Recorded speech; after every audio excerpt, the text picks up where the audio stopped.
Bismillah ar-Rahman ar-Rahim. Assalamu alaikum wa rahmatullahi wa barakatuh. Psychology, 4th edition. Narrated by Omar Mohsen Ibrahim Fouad. The time now is 11:46 p.m.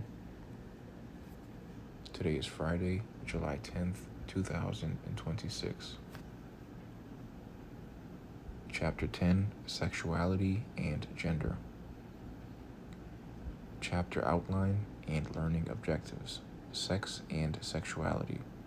LO1, define sex and distinguish it from gender. LO2, identify the biological factors that determine sex. LO3, explain some of the causes of intersex development. Gender. LO4, explain how culture plays a role in gender development. LO5, describe disparities that researchers have observed between traditional gender categories. Human sexual response. LO6, describe the human sexual response as identified by Masters and Johnson. LO7, define sexual orientation and summarize how it develops. The trouble with sex. LO8, identify the symptoms of sexual dysfunctions. LO9, classify sexually transmitted infections and identify their causes. LO10, describe human immunodeficiency virus, HIV, and its role in acquired immunodeficiency syndrome, AIDS. LO11, define sexual scripts and describe some of the ways people deviate from sex-related cultural norms.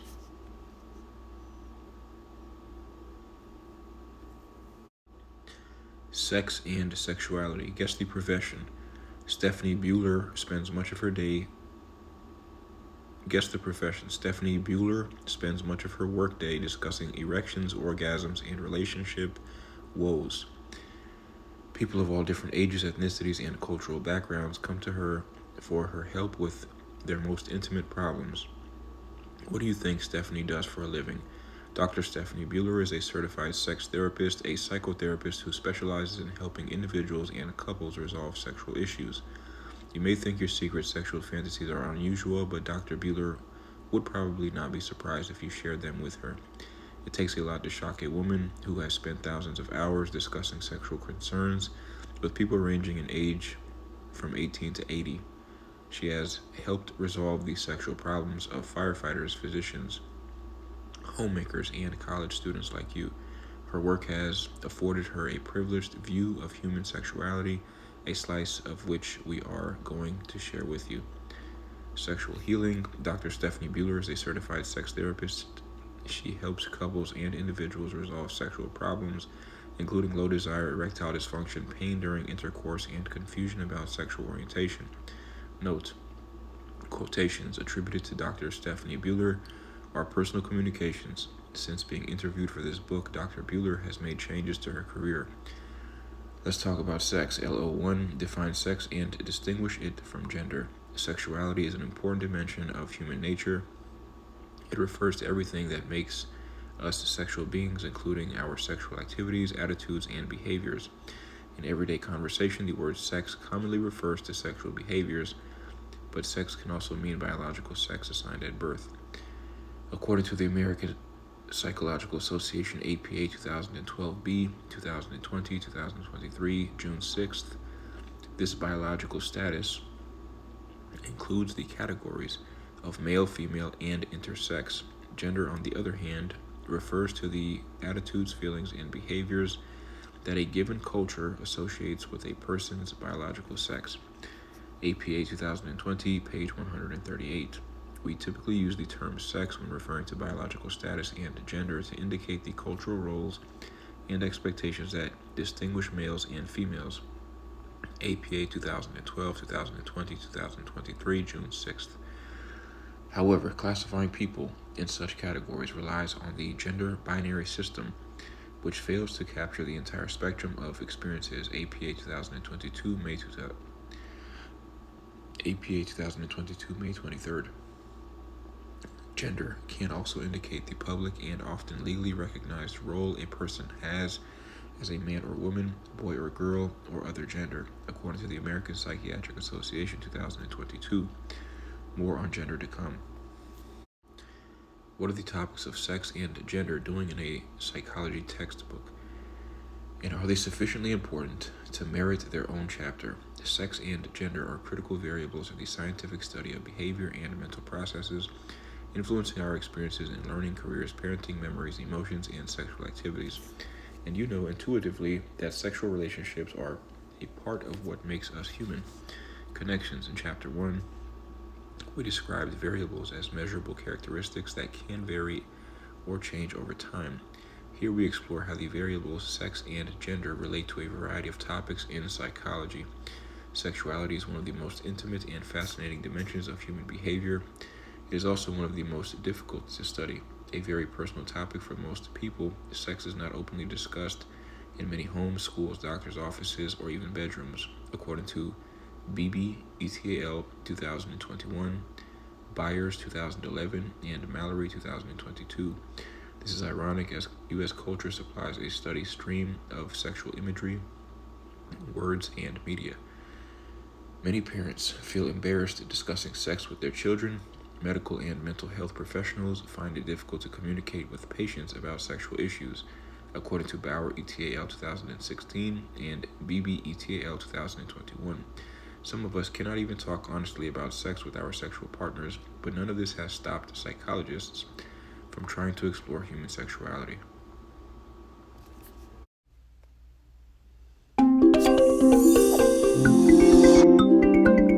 Hi, I'm Dr. Stephanie Buehler. I'm a psychologist and sex therapist and director of the Buehler Institute.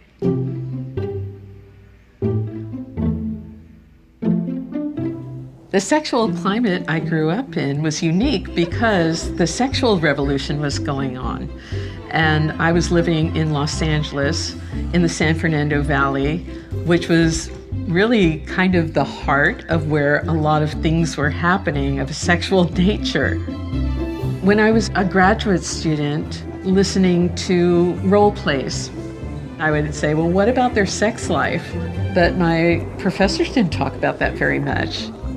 And I was a little ostracized by other students. It's an uncomfortable topic for a lot of instructors. It's an uncomfortable topic for almost everybody. I first opened the Institute about 12 years ago. There was really only one other sex therapist here in Orange County where I practice. The climate has changed over the years, and now we have several sex therapists. I see people from 18 to 80, 60% couples, 40% individuals. People come in with every kind of sexual problem that you can imagine. From women with low sexual desire to things that are much more unusual, say a man who has a particular kind of fetish that is really bothering him. I'm actually getting a lot of men who come in complaining about internet pornography, and they want to understand why they're doing this behavior and to change it.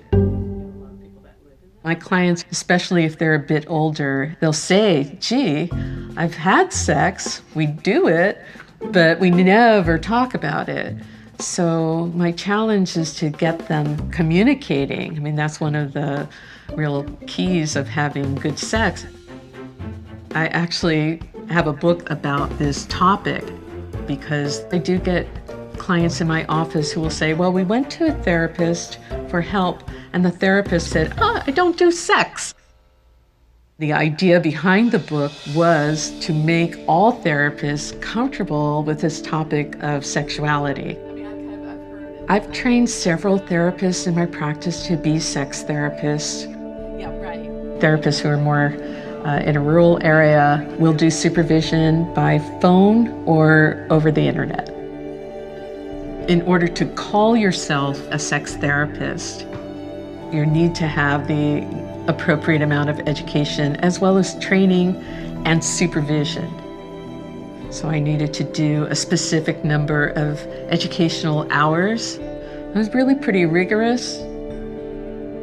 I tell my clients, just showing up, whether it's every week or every other week, if you make that commitment, you will see change. People have had successful intercourse after not having been able to.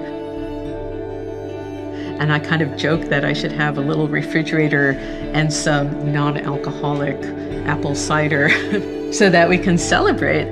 We did it, we had sex, and it was good, and we enjoyed it. It's a fascinating career that I have.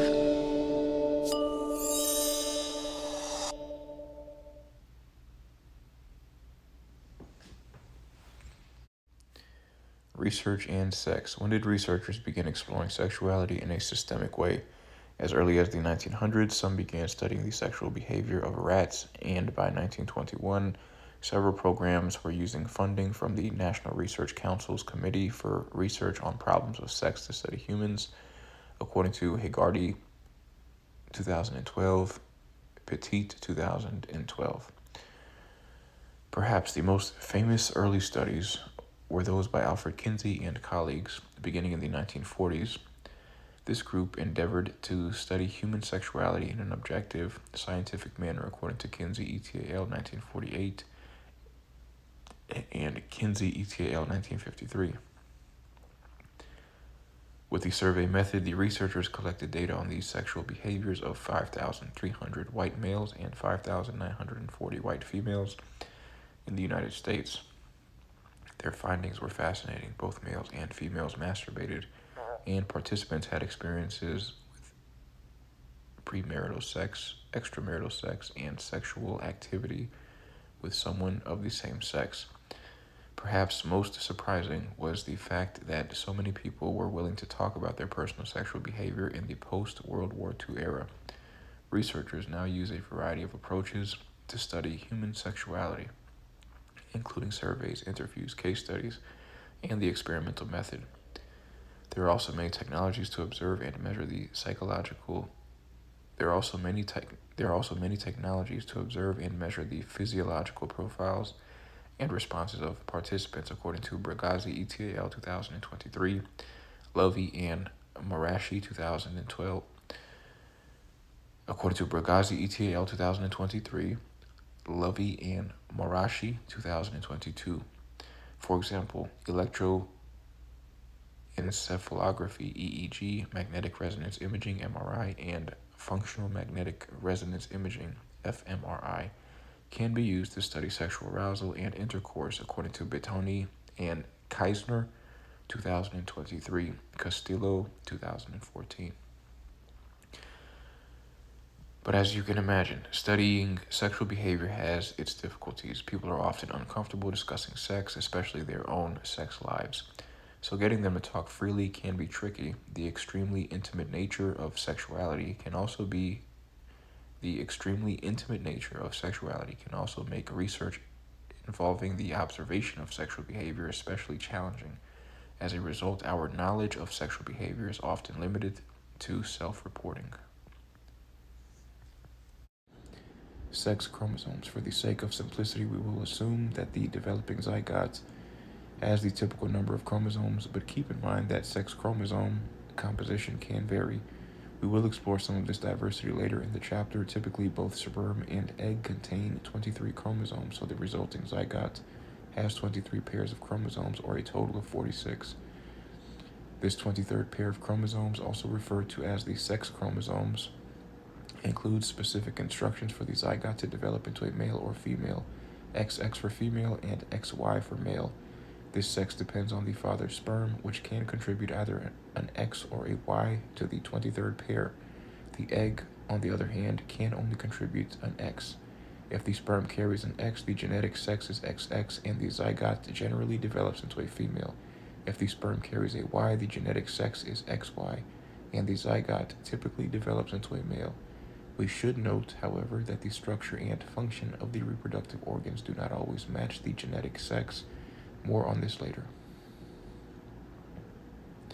23 pairs. A typical person has 23 pairs of chromosomes, 46 total.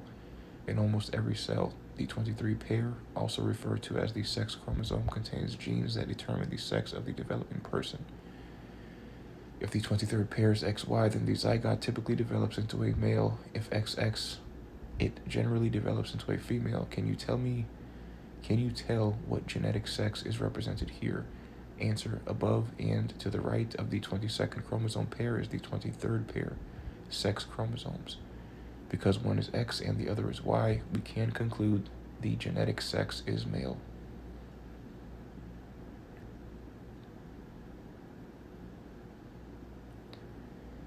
Hormones. Genetic sex is established at conception and remains constant throughout life.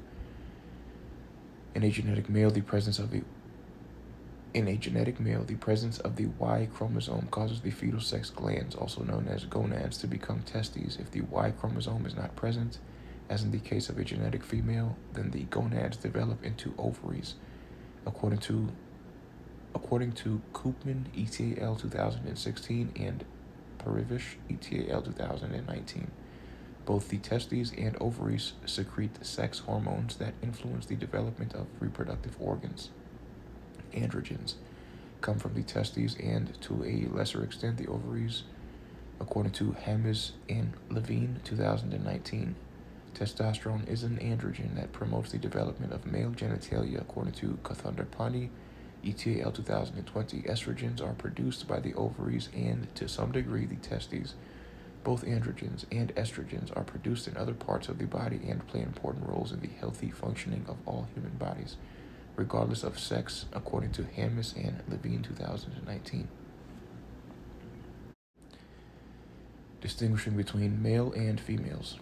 As noted earlier, the genetic sex of the fetus is determined at conception. It is possible to ascertain genetic sex by testing the blood of the mother at 7 weeks into the pregnancy, and possibly earlier, using some technologies. According to Johnston et al. 2023, fetal genital anatomy can be determined by ultrasound by the end of the first trimester with about 70% accuracy, according to Kong et al. 2016. But it is not until many years later, usually adolescence, that the sex organs kick into reproductive action. Puberty begins and the cycle of life is poised to continue. Puberty is a period when notable changes occur in physical development, ultimately leading to sexual maturity and the ability to reproduce. For females, puberty typically begins between ages 8 and 12 and is complete between ages 12 and 18. Male puberty usually starts around age 11 through 12 and finishes by age 16 through 17, according to Dorn and Belts 2023.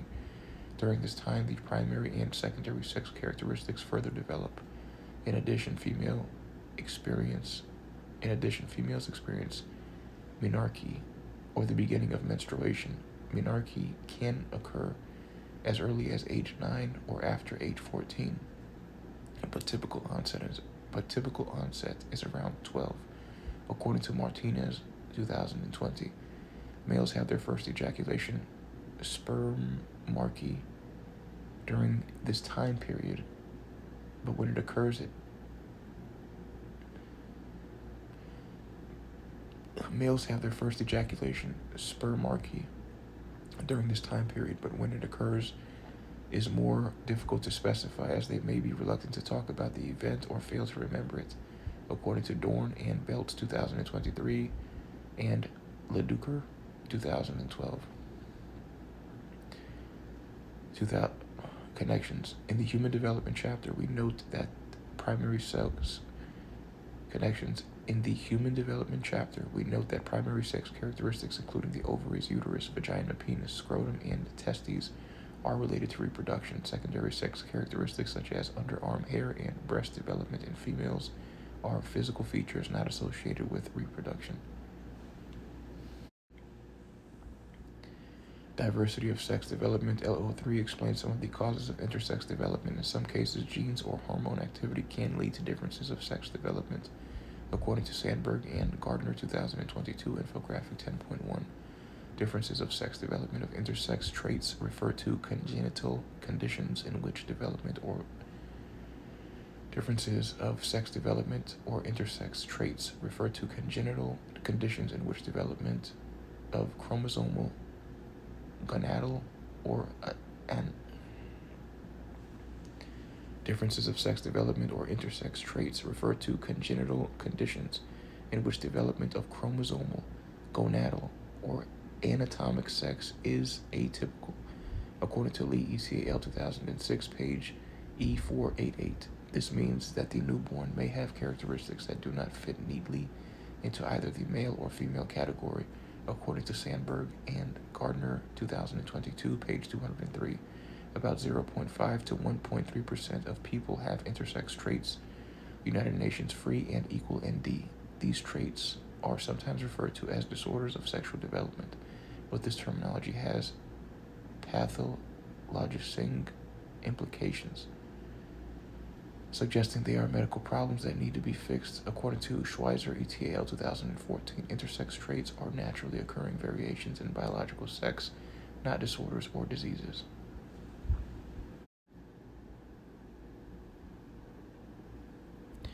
Infographic 10.1.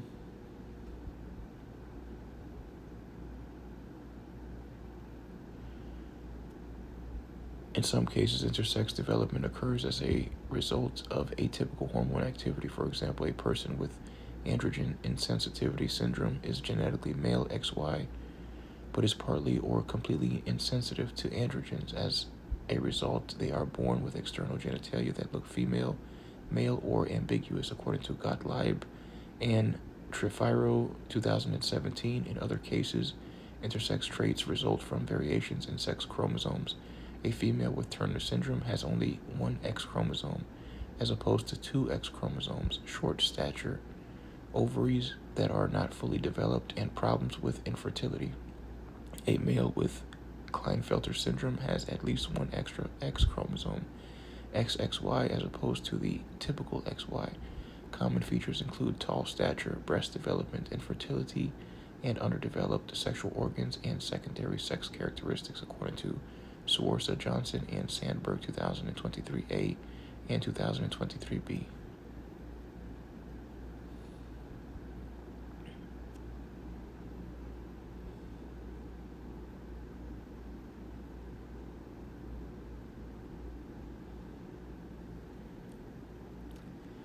Introductory text reads, when thinking about the biological factors that determine sex, most people envision the primary sex characteristics that indicate our assignment at birth. Introductory text reads, when thinking about the biological factors that determine sex, most people envision the primary sex characteristics that indicate our assignment at birth. But one sex is made up of many layers with different influences, though they often all combine in a predictable way. There can be exceptions at any point. Looking at variations at each layer demonstrates the complex reality of sex that goes far beyond what is declared on our birth certificates.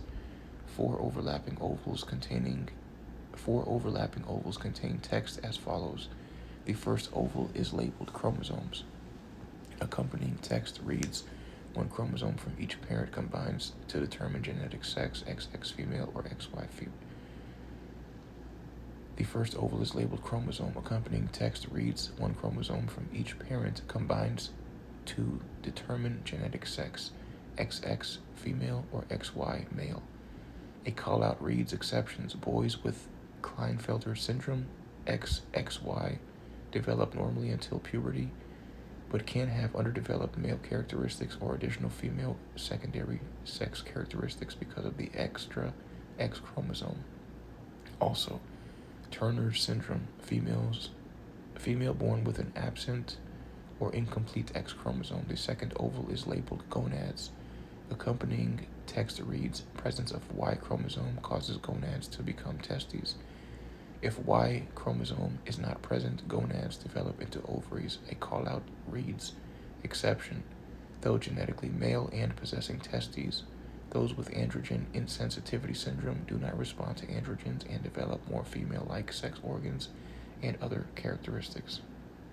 The third oval is labeled primary sex characteristics. Accompanying text reads, testes secrete androgens that influence the development of male genitals. The absence of this signal leads to the development of female genitals.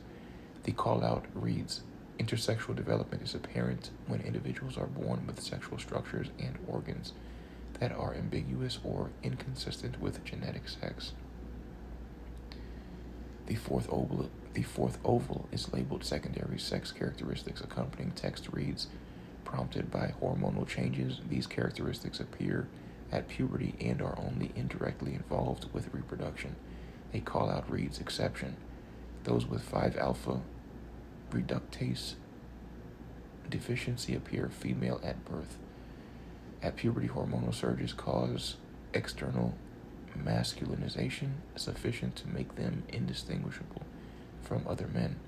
Chromosomes and gonads are primarily related to genes. Primary and secondary sex characteristics are primarily influenced by hormones.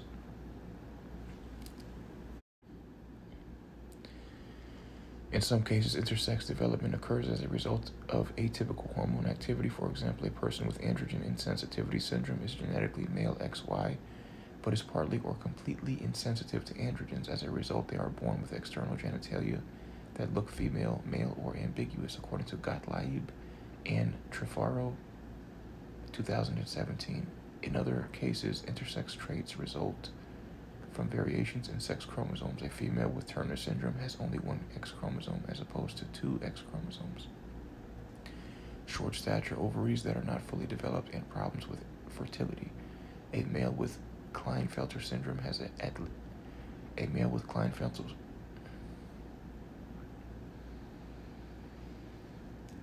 Klinefelter syndrome has at least one extra chromosome, XXY, as opposed to the typical XY. Common features include tall stature, breast development, infertility, and underdeveloped sexual organs and secondary sex characteristics, according to Sawarsa, Johnson, and Sandberg, 2023A and 2023B.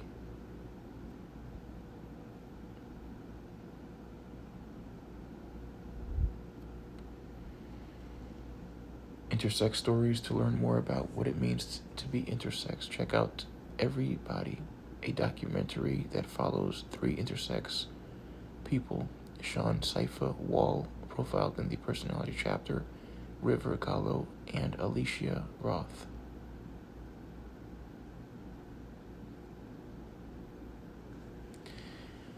Text on the poster reads, Go Beyond the Binary, from a director of Academy Award nominated RBG.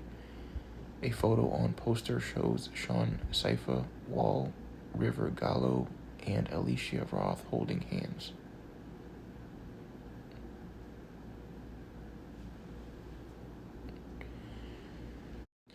Show what you know. Question number 1. A physician attempts to explain to a young couple some of the biological factors that determine sex. She states that when the 23rd chromosome pair contains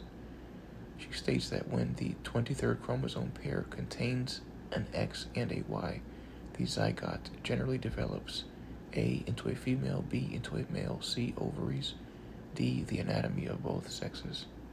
The answer is into a male.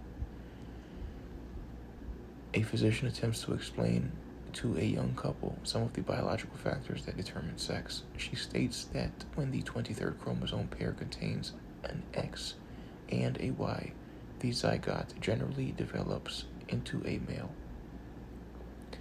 Question number 2. What role do sex chromosomes play in differences of sex development? Answers may vary. Differences of sex development can be traced into irregularities in the 23rd pair of chromosomes, also referred to as the sex chromosomes. The 23rd pair provides the specific instructions for the zygote to develop into a female or male, the biological sex. However, the creation of the 23rd pair does not always follow the expected pattern of XX or XY. In some cases, genetic variations will lead to differences of sex development. For example, a single sex chromosome or 3 sex chromosomes. In the other cases, the sex chromosomes are atypical. In other cases, the sex chromosomes are typical, but the developing fetus does not respond to hormones in a typical way. See infographic 10.1. Question number 3. Blank refers to our sexual activities, attitudes, and behaviors. Is the answer A, sex, B, genetic sex, C, sexuality, or D, gender? The answer is C, sexuality. Sexuality refers to our sexual activities, attitudes, and behaviors.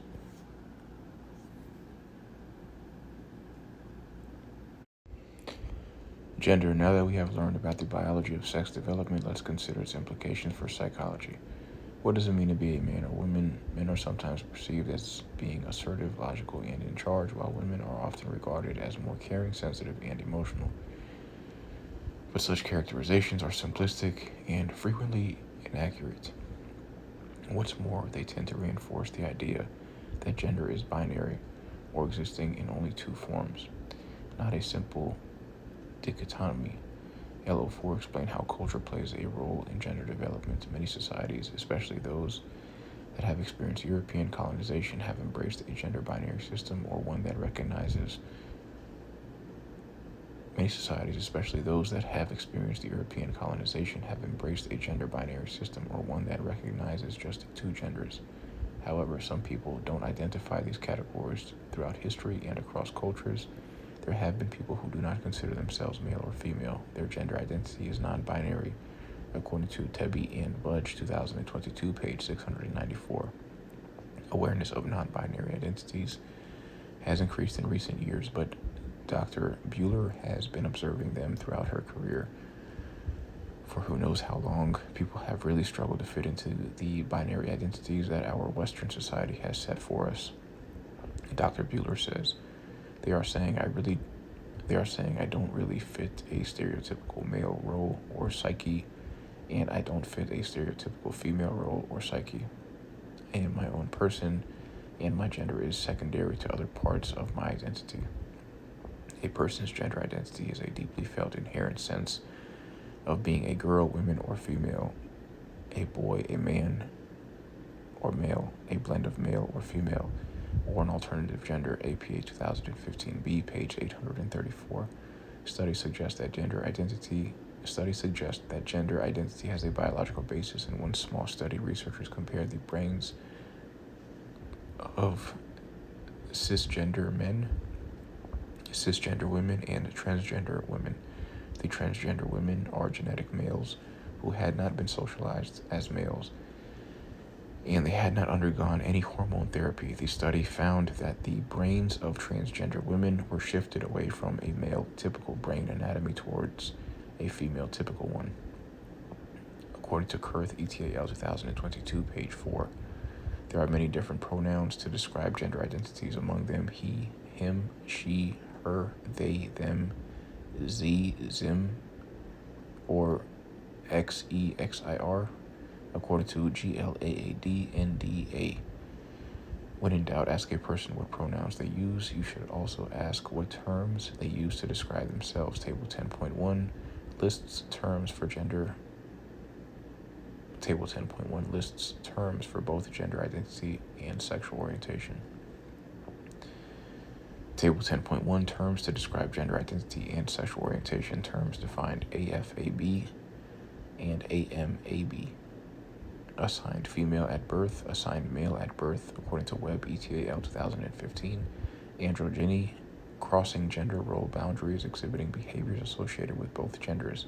Asexual, not feeling sexually attracted to any person, according to Crooks and Bauer, 2021. Bisexual describes one who is attracted to more than one gender, according to APA 2017, November. Cisgender describes a person whose gender identity aligns with the sex assigned at birth, according to Gold, 2019. Gay, being attracted to others of the same gender. Lesbian refers to a woman who is attracted to other women. LGBTQ+, inclusive ways to represent lesbian, gay, bisexual, transgender, queer. Questioning intersex, asexual, ally, and other identities, according to Cherry, 2020. Non-binary, have a gender identity that does not fall under the binary classification of man or women, according to GLAAD-NDA. Pansexual, being able to feel attracted to people of all different genders, according to Human Rights Campaign, 2023. Questioning describes someone who is exploring their sexuality and or gender identity, according to Human Rights Campaign, 2023. Transgender describes a person whose gender identity and expression do not match the sex assigned at birth. Above is terminology commonly used to identify different genders, identities, and sexual orientations. It is important to note that these concepts are independent. Knowing someone's gender identity does not necessarily tell you anything about their sexual orientation, according to Human Rights Campaign, 2023. Before using these terms to describe people, find out their pronouns and how they identify. Another important term is ally, a person who supports and advocates for those in the LGBTQ plus community, according to Gardner and Alanis, 2020. India's Hijra. This dancer in Sabopura belongs to the non-binary Hijra community. In pre-colonial India, the Hijra were accepted, but the arrival of British colonists marked the beginning of a mainstream In pre-colonial India, the Hijra were accepted, but the arrival of British colonists marked the beginning of a mainstream discomfort in India with homosexuality, transgender people, and Hijras, according to Gettleman, 2018, February 17th, paragraph 23. Many other cultures, including Native American and Samoan groups, have a history of embracing non-binary people, according to Burton, 2017, July 12th. Gender roles. We learn how to behave in gender-conforming ways through the gender roles designated by our culture. In fact, the very concept of gender depends on environment, with some cultures placing more emphasis on physical traits and others focusing on social factors, according to Mazuka ETAL 2023. Gender roles are demonstrated through the actions, general beliefs, and characteristics associated with masculinity and femininity. Within a culture, gender roles guide how we are expected to look and behave. They even influence our social responsibilities. According to APA 2015C, for example, men may feel pressure to project strength and hide their vulnerability. In her practice, Dr. Bueller has encountered male clients who feel they must handle everything that comes their way, rather than admit that they are struggling. As a result, she says, they do tend to bottle up their feelings. Women face their own set of gender role expectations. For example, many female college students follow academic tracks that lead them to careers traditionally dominated by females. According to Wright ETAL 2023, whether they are aware of it or not, they are conforming to gender roles. Students sometimes get confused about the distinction between gender identity and gender roles. Gender identity is a feeling or sense of self that comes from the inside. Gender roles are expectations from the world outside, which one may or may not fulfill. A person may feel like a woman. This is her gender identity. Society has certain expectations of women. They are feminine and nurturing. For example, these are part of a gender role. Does learning contribute? Children learn gender roles through a process called gender typing, the development of traits, interests, skills, attitudes, and behaviors that correspond to stereotypical masculine and feminine social roles. According to Meta and Stroff, 2010, page 251. These roles can be acquired through observational learning, as explained by social cognitive theory, according to Bussey and Bandura, 1999, and Elsie Quest, ETAL 2012, and Tenenbaum and Leeper, 2002. We learn from our observations of others in our environment, particularly by watching those of the same gender. For example, a female child is more likely to play with stereotypically girl toys, kitchen toys, and dolls, when she has an older sister to model that behavior. According to Kucherko, ETAL 2021, children also learn and model the behaviors represented in electronic media and books, according to Pownall and Heflick, 2023, and Ward and Grower, 2020. This process of learning gender stereotypes is not uniform across cultures, as these beliefs appear to vary in strength from one country to the next. Children in Thailand, for example, seem to be more influenced by toy stereotypes than children in China, according to Quyen, ETAL 2023. Connections. In the learning chapter, we describe how learning can occur by observing and imitating a model. Here we see how this type of learning can shape the formation of gender roles. Many kids go through a phase of appearance rigidity during early childhood, around 3 to 4 years old, when they closely adhere to gender stereotyped dress. For girls, this has been referred to as the pink frilly dress phase, when nothing else will do regardless of whether occasion or repetition of the outfit. For boys, Appearance rigidity may involve superhero costumes and strict avoidance of anything considered girly. Young children are active, self-socializing agents, picking up clues on what gender looks like and doggedly following their deductions. According to Hallam et al. 2014, page 1100, operant conditioning is also involved in the development of gender roles. Children often receive reinforcement for behaviors considered gender typical and punishment for those viewed as atypical. Parents, caregivers, relatives, and peers reinforce gender typical behavior by smiling, laughing, or encouraging. But when children exhibit gender atypical behavior, a boy playing with a doll, for example, the people in their lives might frown, get worried, or even put a stop to it.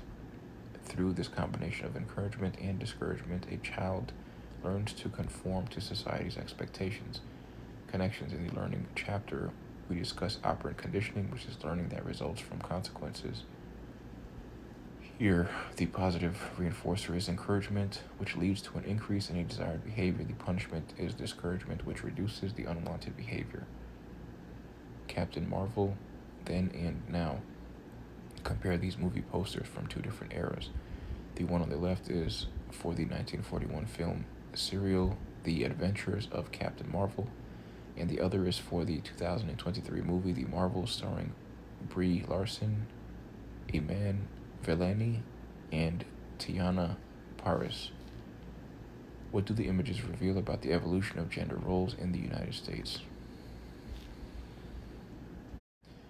Cognition and gender schemas. In addition to learning by observation and reinforcement, children seem to develop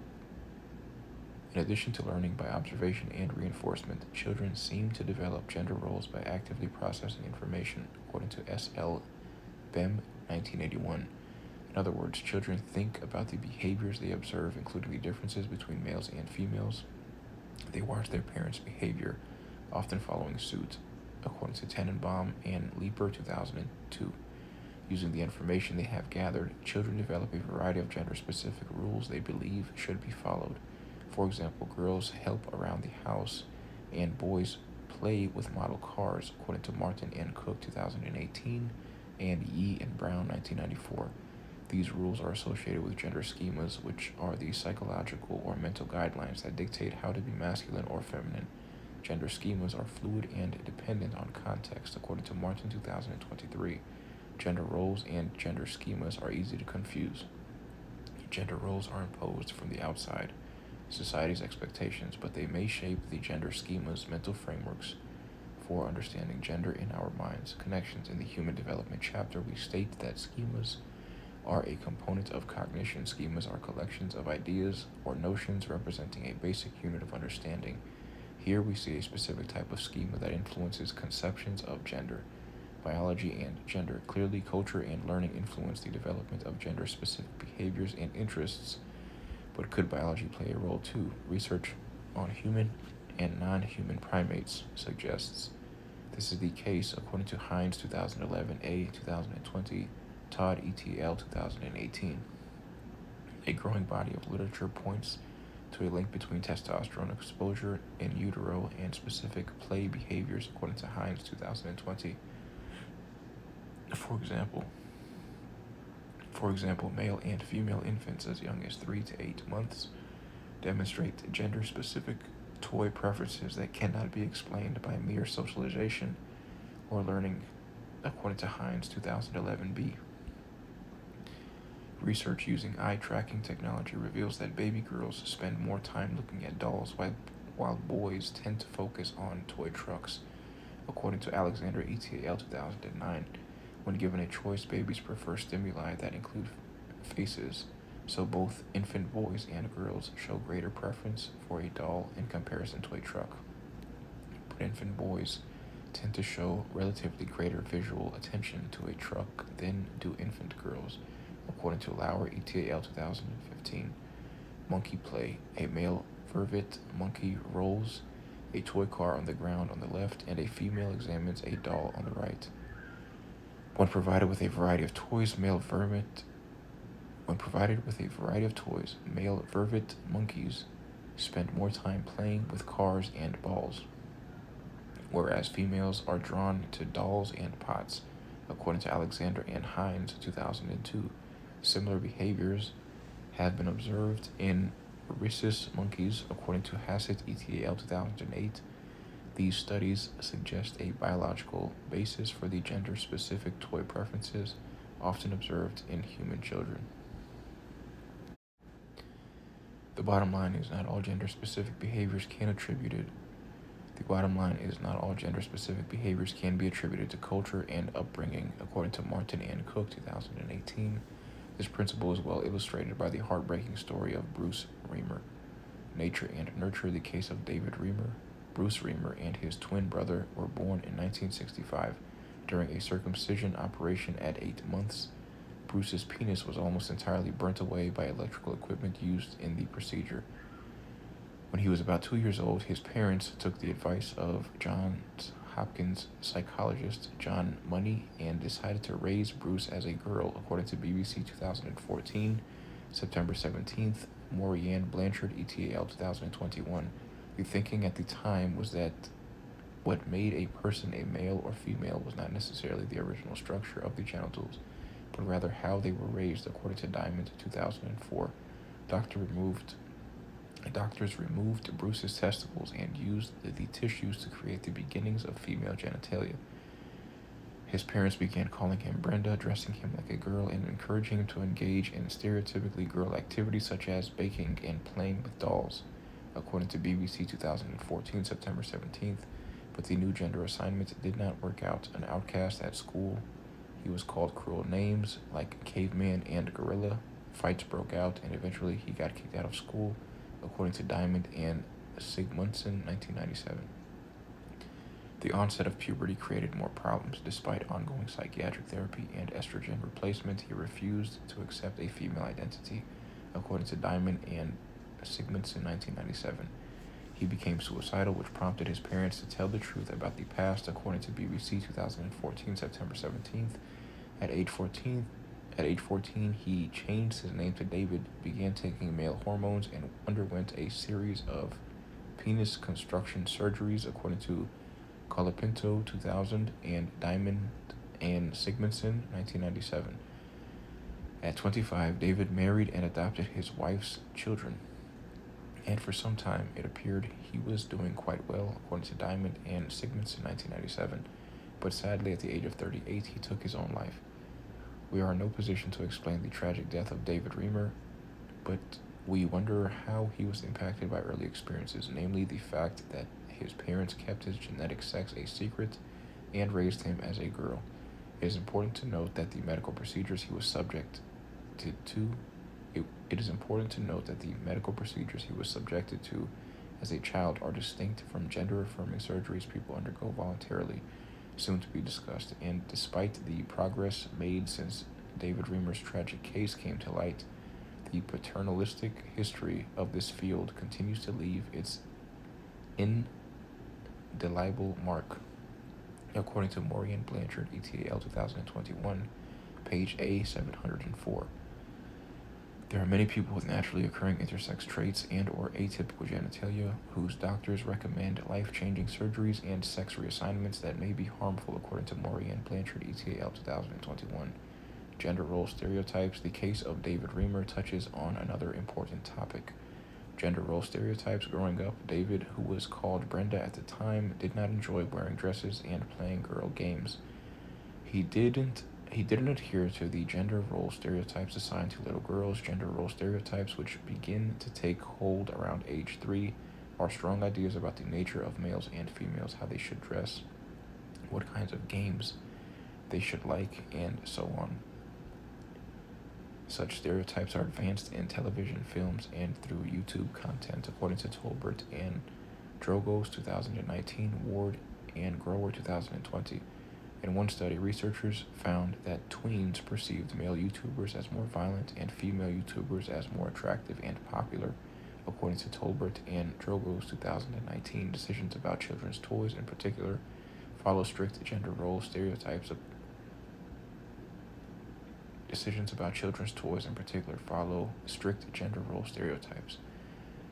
Boys play with trucks, girls play with dolls, and crossing over risks judgment from peers, sometimes even adults, according to Rogers ETAL 2023 and Sims ETAL 2022. Gender role stereotypes are apparent in toy commercials, toy packaging, and pictures and coloring books, according to Oster and Mansbach 2012, Fitzpatrick and McPherson 2010, and Owen and Padron 2016, and Spinner ETAL 2018.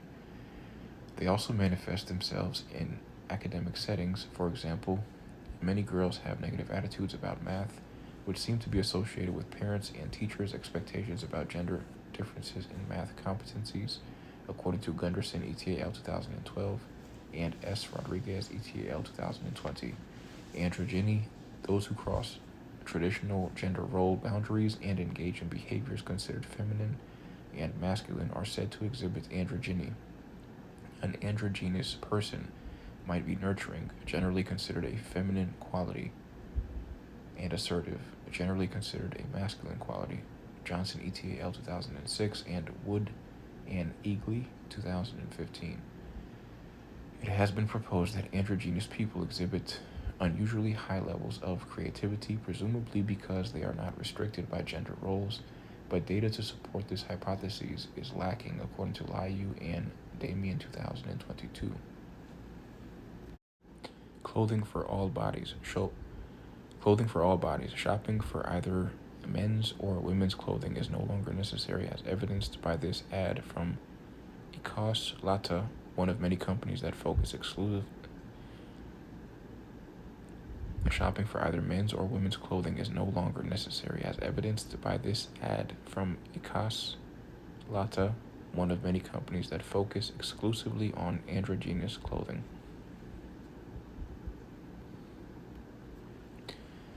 Transgender people at birth. Most infants are identified as boy or girl. People whose gender identity aligns with this sex assignment at birth are called cisgender.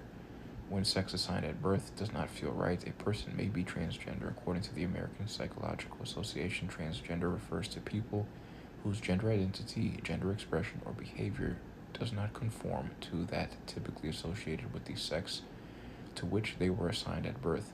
APA 2023, June 6th, paragraph 2. Between 0.3% and 0.5% of U.S. adults identify as transgender. For children and teens, this number is significantly higher, 1.2% to 2.7%, according to Q. Zhang ETAL 2020.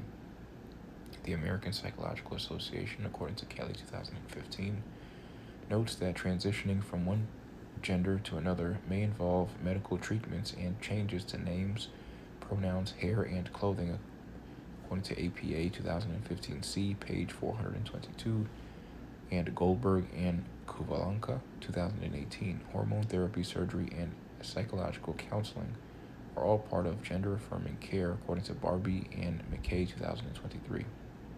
But not everyone pursues all avenues. Some people only change names, pronouns, hair, and clothing. Others take hormones and undergo surgeries to make their bodies align more closely with gender. Some people only change names, pronouns, hair, and clothing. Others take hormones and undergo surgeries to make their bodies align more closely with Some people only change names, pronouns, hair, and clothing. Others take hormones and undergo surgeries to make their bodies align more closely with their gender identity. It is important to note that gender-affirming surgeries are rarely performed for both.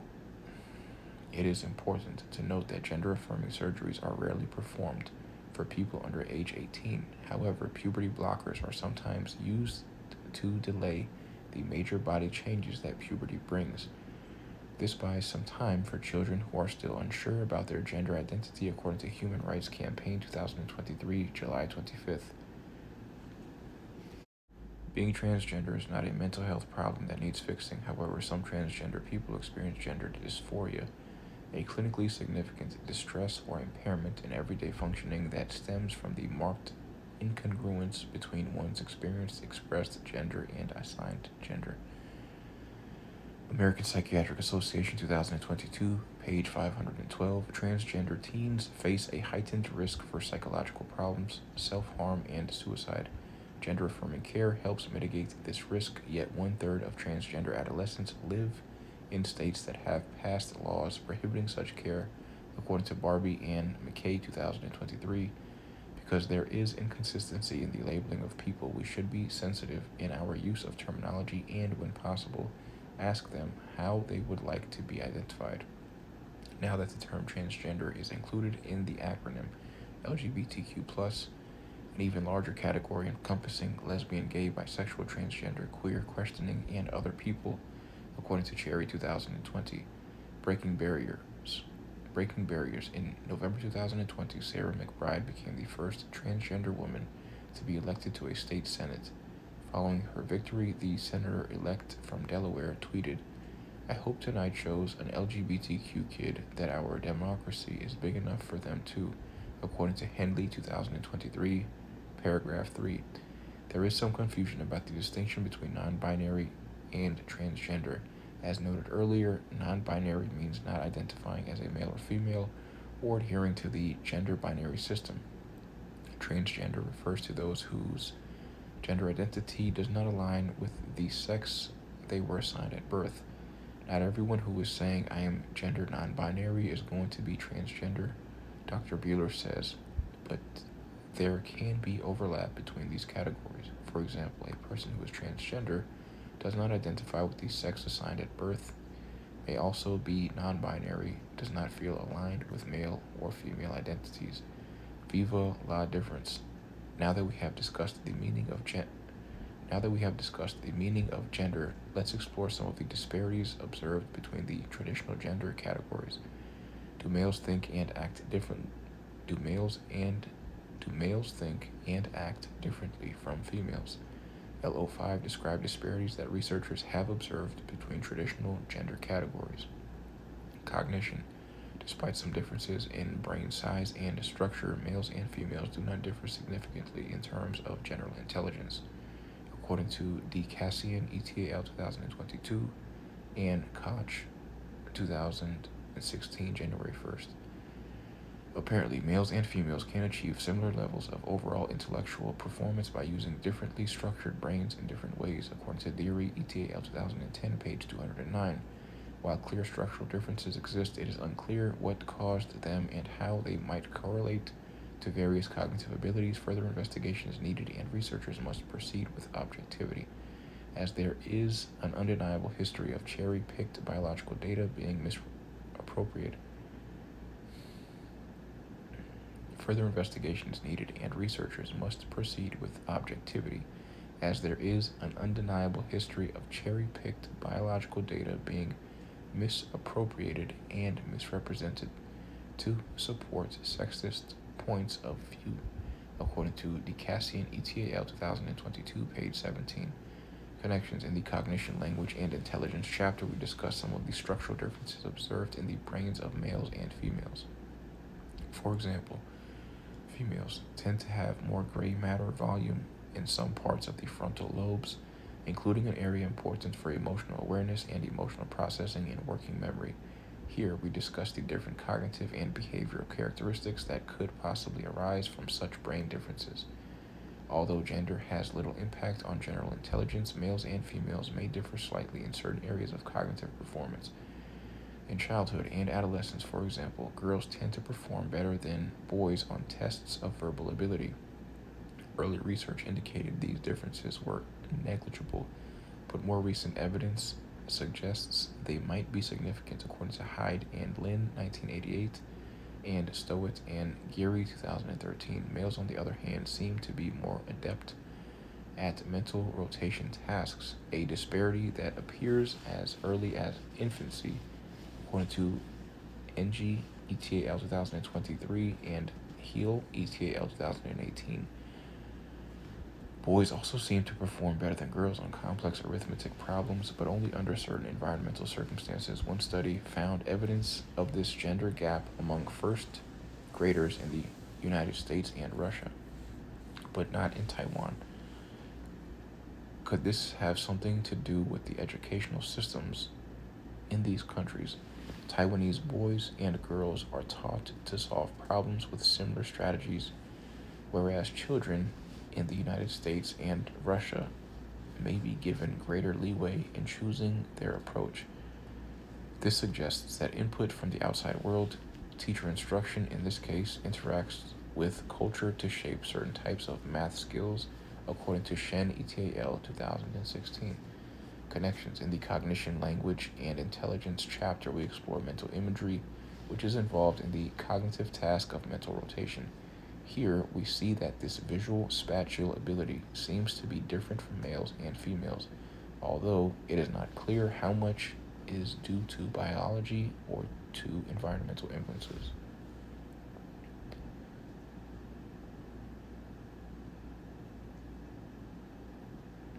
Here we see that this visual spatial ability seems to be different from males. Here we see that this visual spatial ability seems to be different for males and females, although it is not clear how much is due to biology or to environmental influences.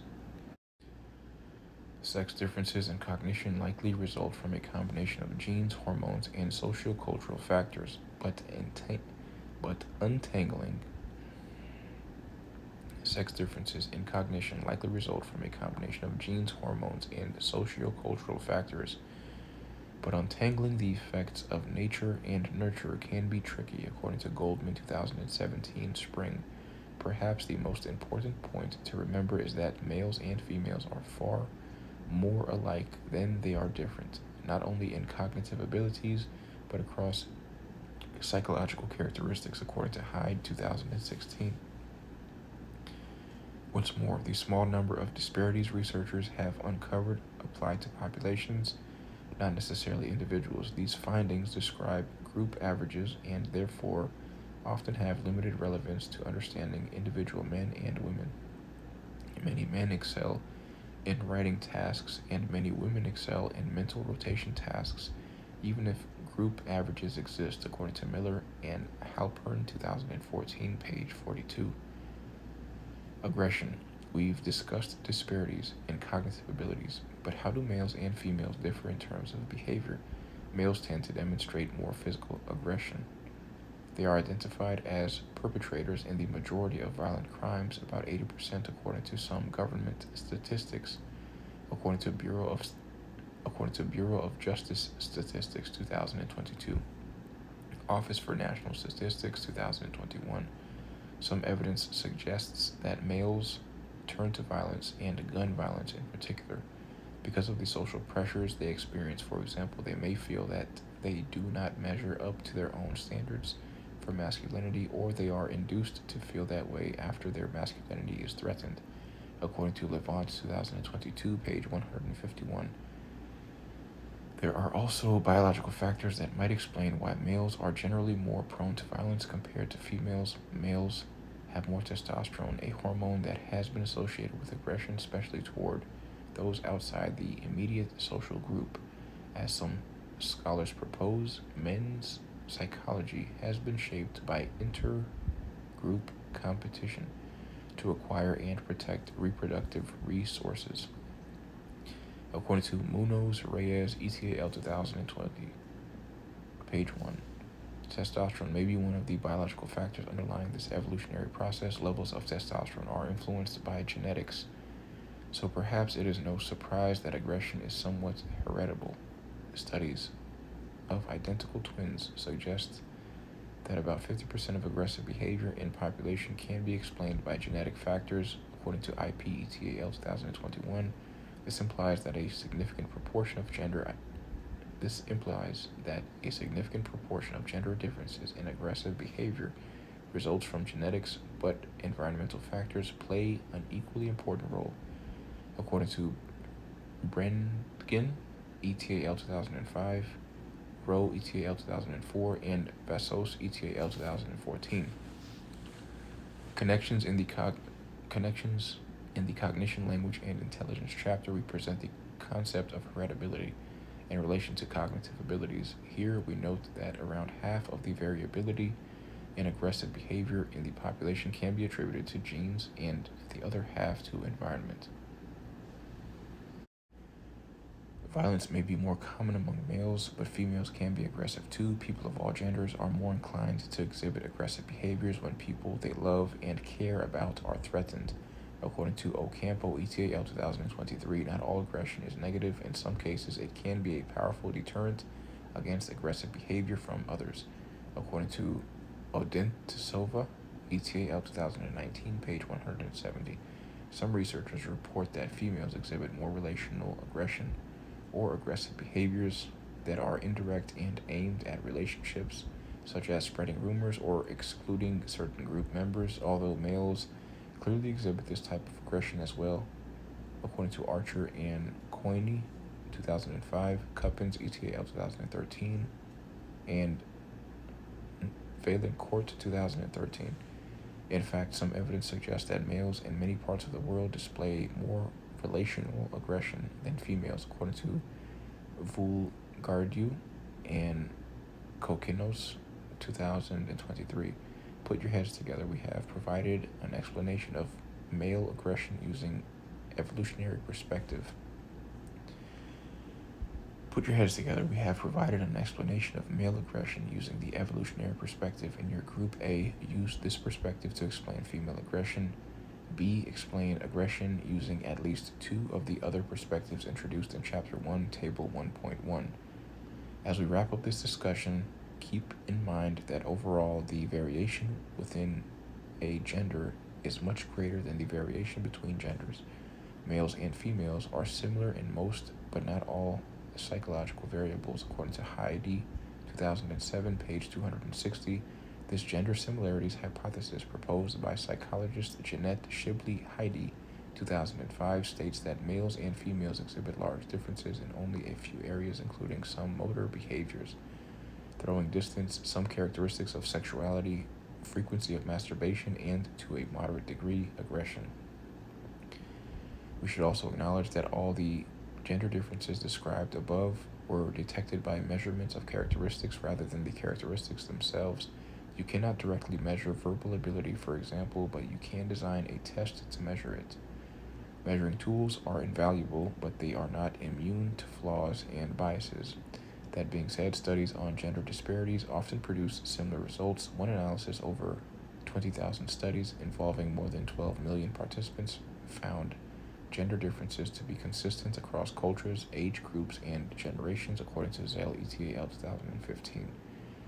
Finally, comparing men and women may be interesting, but as we noted before, many people cannot be boxed into the male or female categories prescribed by society. These gender non-conforming individuals help us understand the limitations of the gender binary system, that is, the classification of people as male or female without recognition of alternate gender identities. As you may realize, gender is a complex and intangible social construct. Now it's time to tackle something a little more concrete. Are you ready to learn about sexual behavior? Show what you know. Question number 1. A 6th grader states that men are more assertive, logical, and in charge than women. She has learned about this blank from a variety of sources. A 6th grader states that men are more assertive, logical, and in charge than women. She has learned about this blank from a variety of sources in her immediate setting and culture. Is the answer A, gender identity, B, observational learning, C, gender role, or D, androgyny? The answer is C, gender role. A 6th grader states that men are more assertive, logical, and in charge than women.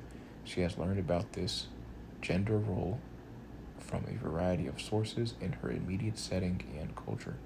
Question number 2, the psychological or mental rules that dictate how to be masculine and feminine are also known as gender schemas. Distinguish between non-binary and transgender. A person who is non-binary identifies as neither male nor female. A person who is transgender has a gender identity that does not align with the sex they were assigned at birth.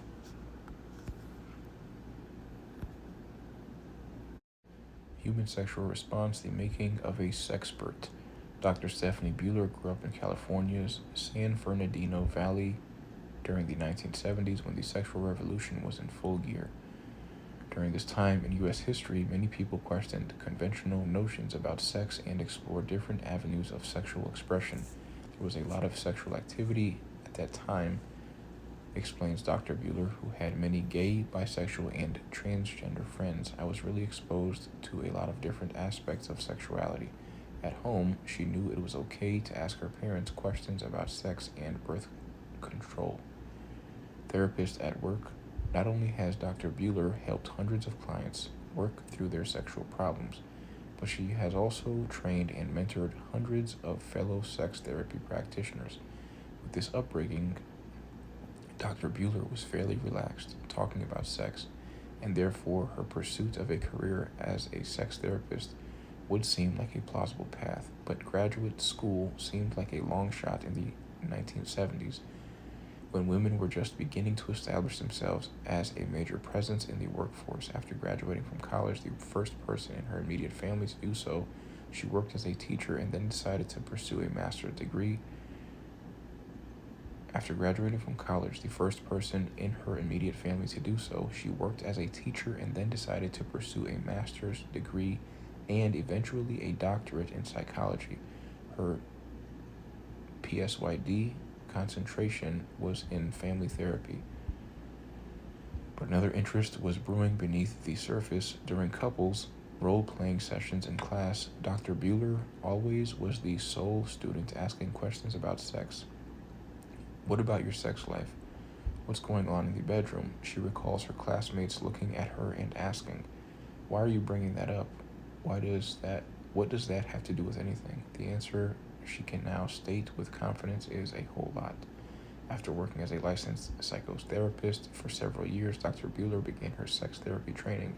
She found it so rewarding that she launched her own sex therapy institute, the Bueller Institute in Newport Beach, California. I just find I am never ever bored with my work, says Dr. Bueller. Sexuality is quite personal, and that means everyone is quite different. Everything you always wanted to know about sex. When you think of sex, what comes to mind? Genitals, intercourse. To grasp the complexity of sexual experiences, we must understand the basic physiology of the sexual response. Enter William Masters and Virginia Johnson and their pioneering laboratory research, which included the study of approximately 10,000 distinct sexual responses of 312 male and 382 female participants, according to Masters and Johnson, 1966.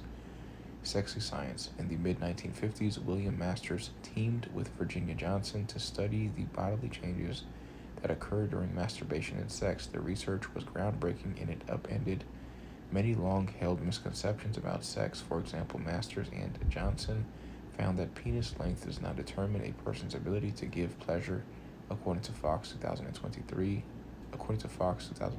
July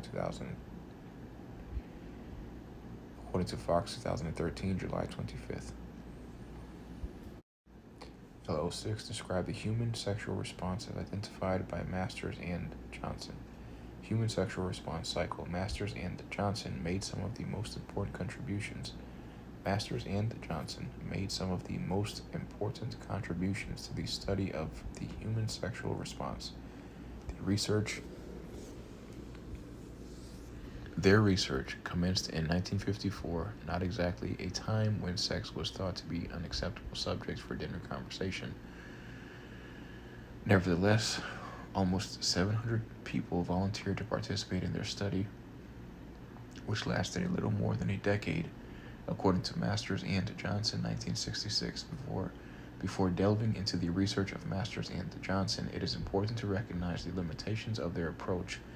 By focusing on heterosexual males and females, Masters and Johnson failed to capture the full spectrum of gender identities and sexual orientations, according to Curley and Johnson, 2022, and Wiley, 2022. Masters and Johnson were particularly interested in determining the physiological responses that occurred during sexual activities, such as masturbation and intercourse, using a variety of instruments to measure blood flow, body temperature, muscular changes, and heart rate. They discovered that people using a variety of instruments to measure blood flow, body temperature, muscular changes, and heart rate. they discovered that most people experience a similar physiological sexual response. Using a variety of instruments to measure blood flow, body temperature, muscular changes, and heart rate, they discovered that most people experience a similar physiological sexual response, which can result from oral stimulation, manual stimulation, vaginal intercourse, or masturbation. People of all genders tend to follow a similar pattern or cycle: excitement, plateau, orgasm, and resolution. Figure 10.1. These phases vary in duration for different people. Sexual arousal begins during the excitement phase when physical changes start to become evident. Muscles tense, the heartbeat quickens, breathing accelerates, blood pressure rises, and the nipples become firm. The penis becomes erect, the scrotum constricts, and the testes pull up toward the body. The vagina lubricates and the clitoris swells. Next is the plateau phase. There are no clear physiological signs to mark its beginning. But during this time, the muscles continue to tense, breathing and heart rate increase, and the genitals begin to change color as blood fills this area. This phase is usually quite short-lived, lasting only a few seconds to minutes. The shortest phase of the sexual response cycle is the orgasm phase. As the peak of sexual response is reached, orgasm occurs, which is a powerful combination of extremely gratifying sensations and a series of rhythmic muscular contractions. When people are asked to describe their orgasmic experiences, it is very difficult to discern sex differences. Some studies using PET scans suggest that the brain activity of males and females is very similar during an orgasm, according to Georgia Das, ETAL 2019, and Ma and Binnick 2001. Other research indicates that certain patterns of brain activation may differ, according to Wise, ETAL 2017. The final phase of the sexual response cycle, according to Masters and Johnson, is the resolution phase. This is when bodies return to a relaxed state. Without further sexual arousal, the body will immediately begin the resolution phase. Blood flow to the genitals decreases, and blood pressure, heart rate, and breathing return to normal. Males lose their erection, the testes move down, and the skin of the scrotum loosens. They also experience a refractory period, an interval during which they cannot attain another orgasm. This can last from minutes to hours. For females, the resolution phase is characterized by a decrease in clitoral swelling and a return to the normal labia color. Females do not experience a refractory period, and if sexual stimulation continues, some are capable of having multiple orgasms. Figure 10.1, Masters and Johnson's human sexual response cycle. In the male sexual response, on the left, excitement is typically followed by a brief plateau, orgasm, and then a refractory period during which another orgasm is not possible. In the female sexual response, on the right, there is no refractory period. Orgasm is typically followed by resolution A, or if sexual stimulation continues, additional orgasms B. The labels on the vertical axis read excitement, plateau, and orgasm. Graph 1.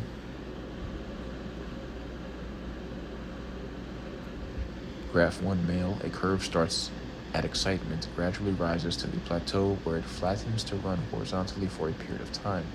The curve then sharply increases to a reach at peak at orgasm. After this peak, the curve quickly falls back toward the excitement state. This increasing section from plateau to orgasm is labeled refractory period, and the descending part is labeled resolution. Graph 2, female. Two curves are plotted on the graph labeled A and B. Curve A starts from excitement, increases steeply toward orgasm with small peaks and troughs along excitement. The curve then remains at orgasm for a short period of time before descending steeply. The descending part is labeled resolution. Curve B also originates from excitement, ascends to plateau smoothly, and remains for a period of time. The curve then sharply increases and decreases with two small peaks toward orgasm. After the second orgasm, the curve descends gradually toward excitement state again. The descending part is labeled resolution.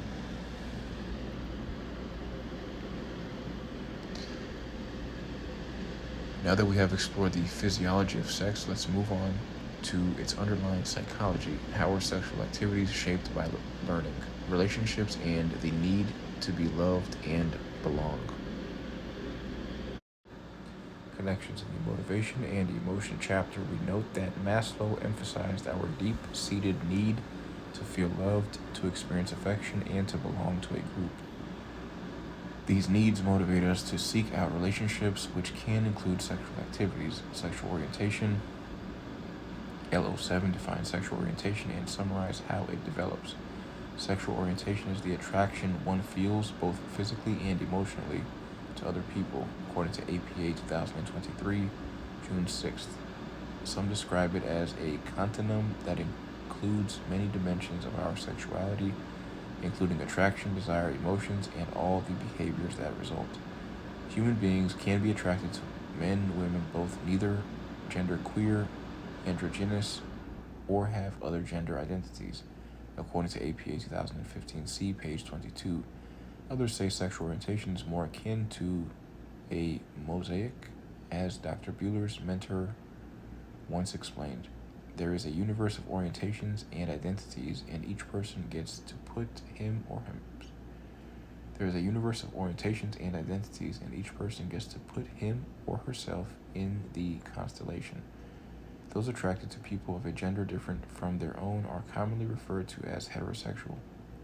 Those attracted to members of the same gender are often referred to as gay or lesbian, and those attracted to more than one gender are called bisexual. There are also those who identify as pansexual. They feel romantically attracted to others, irrespective of gender, GLAAD-NDB. But as noted earlier, sexual orientation does not necessarily fit into these neat categories. If sexual orientation is more like height than eye color, why should we try to force it into a small number of categories, according to Epstein et al. 2017, page 1377. Be proud. In an interview with Rolling Stone, singer-songwriter Janelle Monáe said that she identified with pansexuality, or being attracted to people irrespective of gender. I want young girls, young boys, non-binary, gay, straight, queer people who are having a hard time dealing with their sexuality, dealing with feeling ostracized or bullied for just being their unique selves, to know that I see you, be proud, according to Spanos 2018, April 26th, paragraph 10. Those who do not feel sexually attracted to others are referred to as asexual. This does not necessarily prevent a person from maintaining relationships with spouses, partners, or friends. As Dr. Buehler explains, you can still have romantic feelings, you just don't have sexual feelings. This may help explain why therapists don't always recognize asexuality in their clients. Sometimes they come in presenting with a low desire. Dr. Buehler says, I think that therapists and even sex therapists may miss the possibility that they are asexual. We can't be sure how many people would consider themselves asexual, but by some estimates, they constitute as low as 0.6% and as high as 5.5% of the population, according to Crooks and Bauer, 2021. There is also a universe of labels for different sexual orientations. In the United States, the most commonly used terminology for people attracted to same-sex partners are lesbian,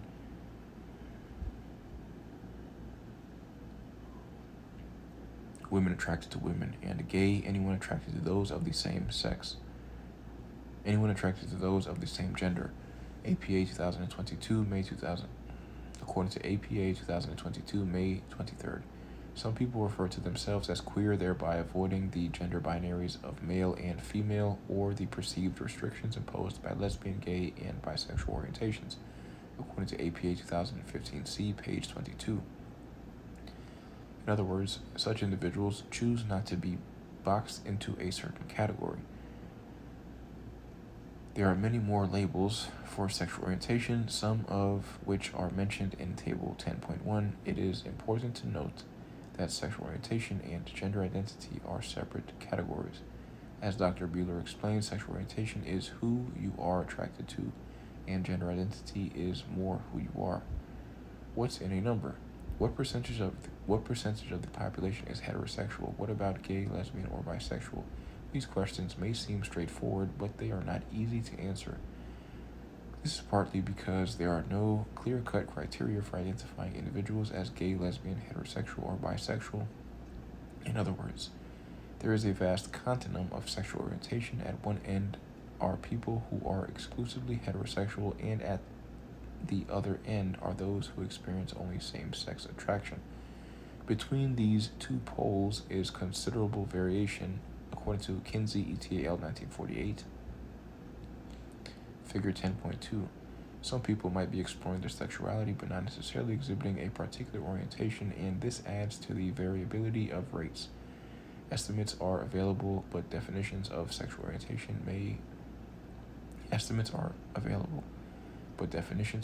orientation vary across cultures, and findings can be inconsistent as a result of differing survey designs, data collection in different years, the use of different age groups, different wording of questions, and so forth, according to Mohsen et al. 2005.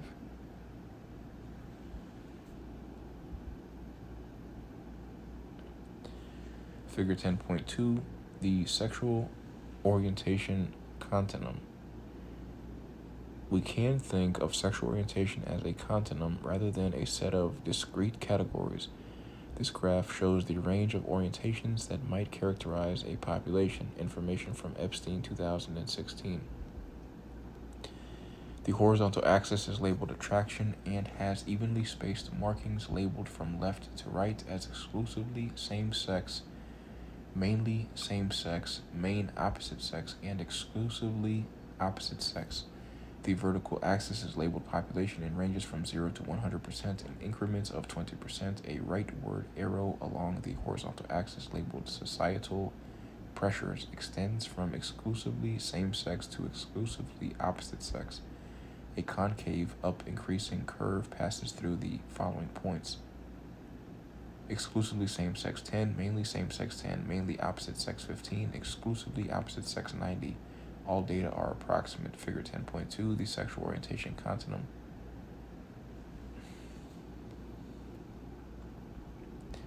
That being said, consider these recent survey results.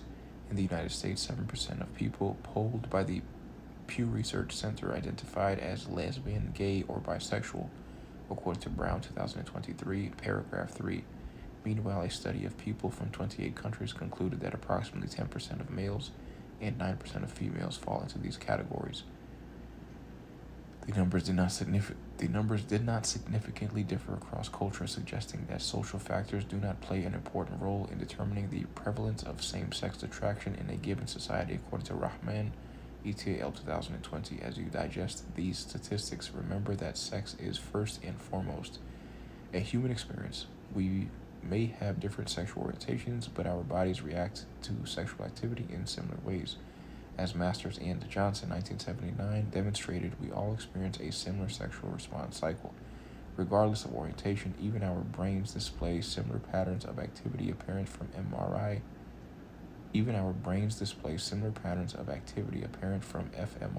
and PET studies. When we feel sexual desire, according to Diamond and Dickinson 2012, what makes us different is what we find sexually arousing, according to Kearney and Jansen 2011. How sexual orientation develops. We are not sure how sexual orientation develops, but scientists agree that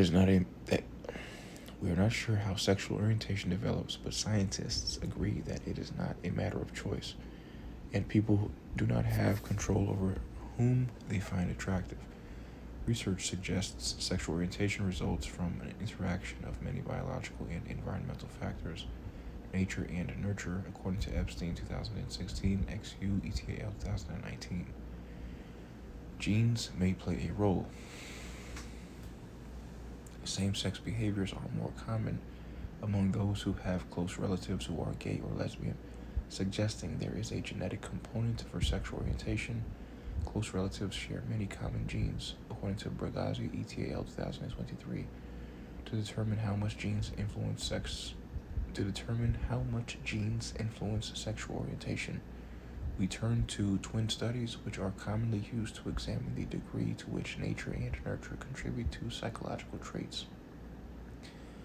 Because monozygotic twins share 100% of their genetic makeup, at conception, we accept them to share more genetically influenced characteristics than dizygotic twins, who share only about 50% of their genes. In a large study of Swedish twins, researchers explored the impact of genes and environment on same-sex sexual behavior among 2,320 monozygotic twin pairs, and in a large study of Swedish twins, researchers explored the impact of genes and environment on same-sex sexual behavior among 2,320 monozygotic twins.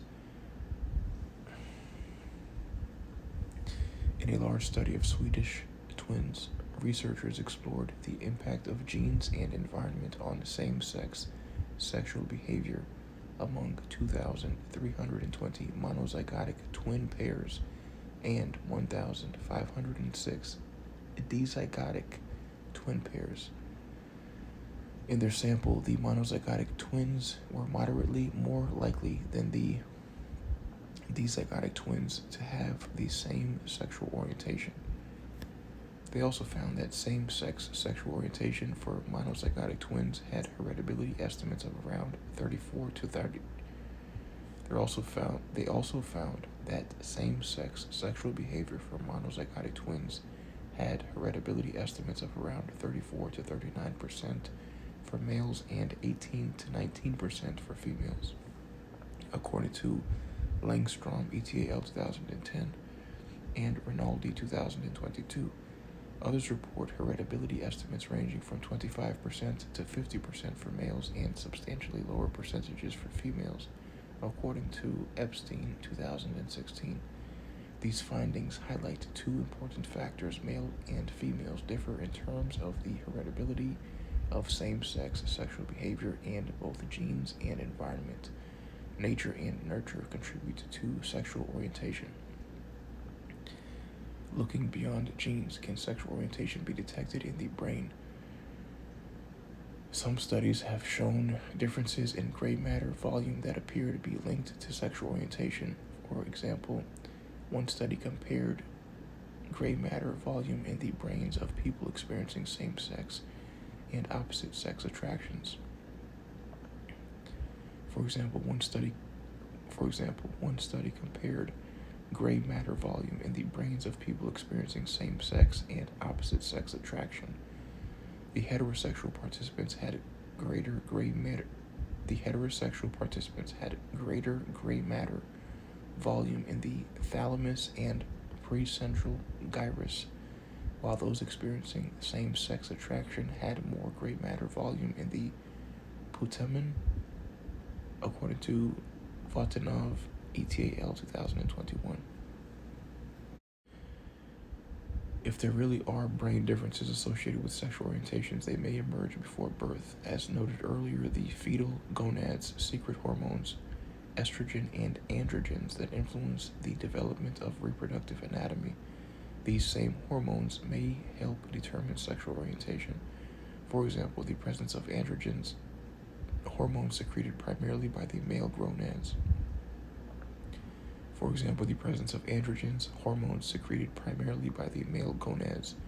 May steer the development of a sexual orientation toward females.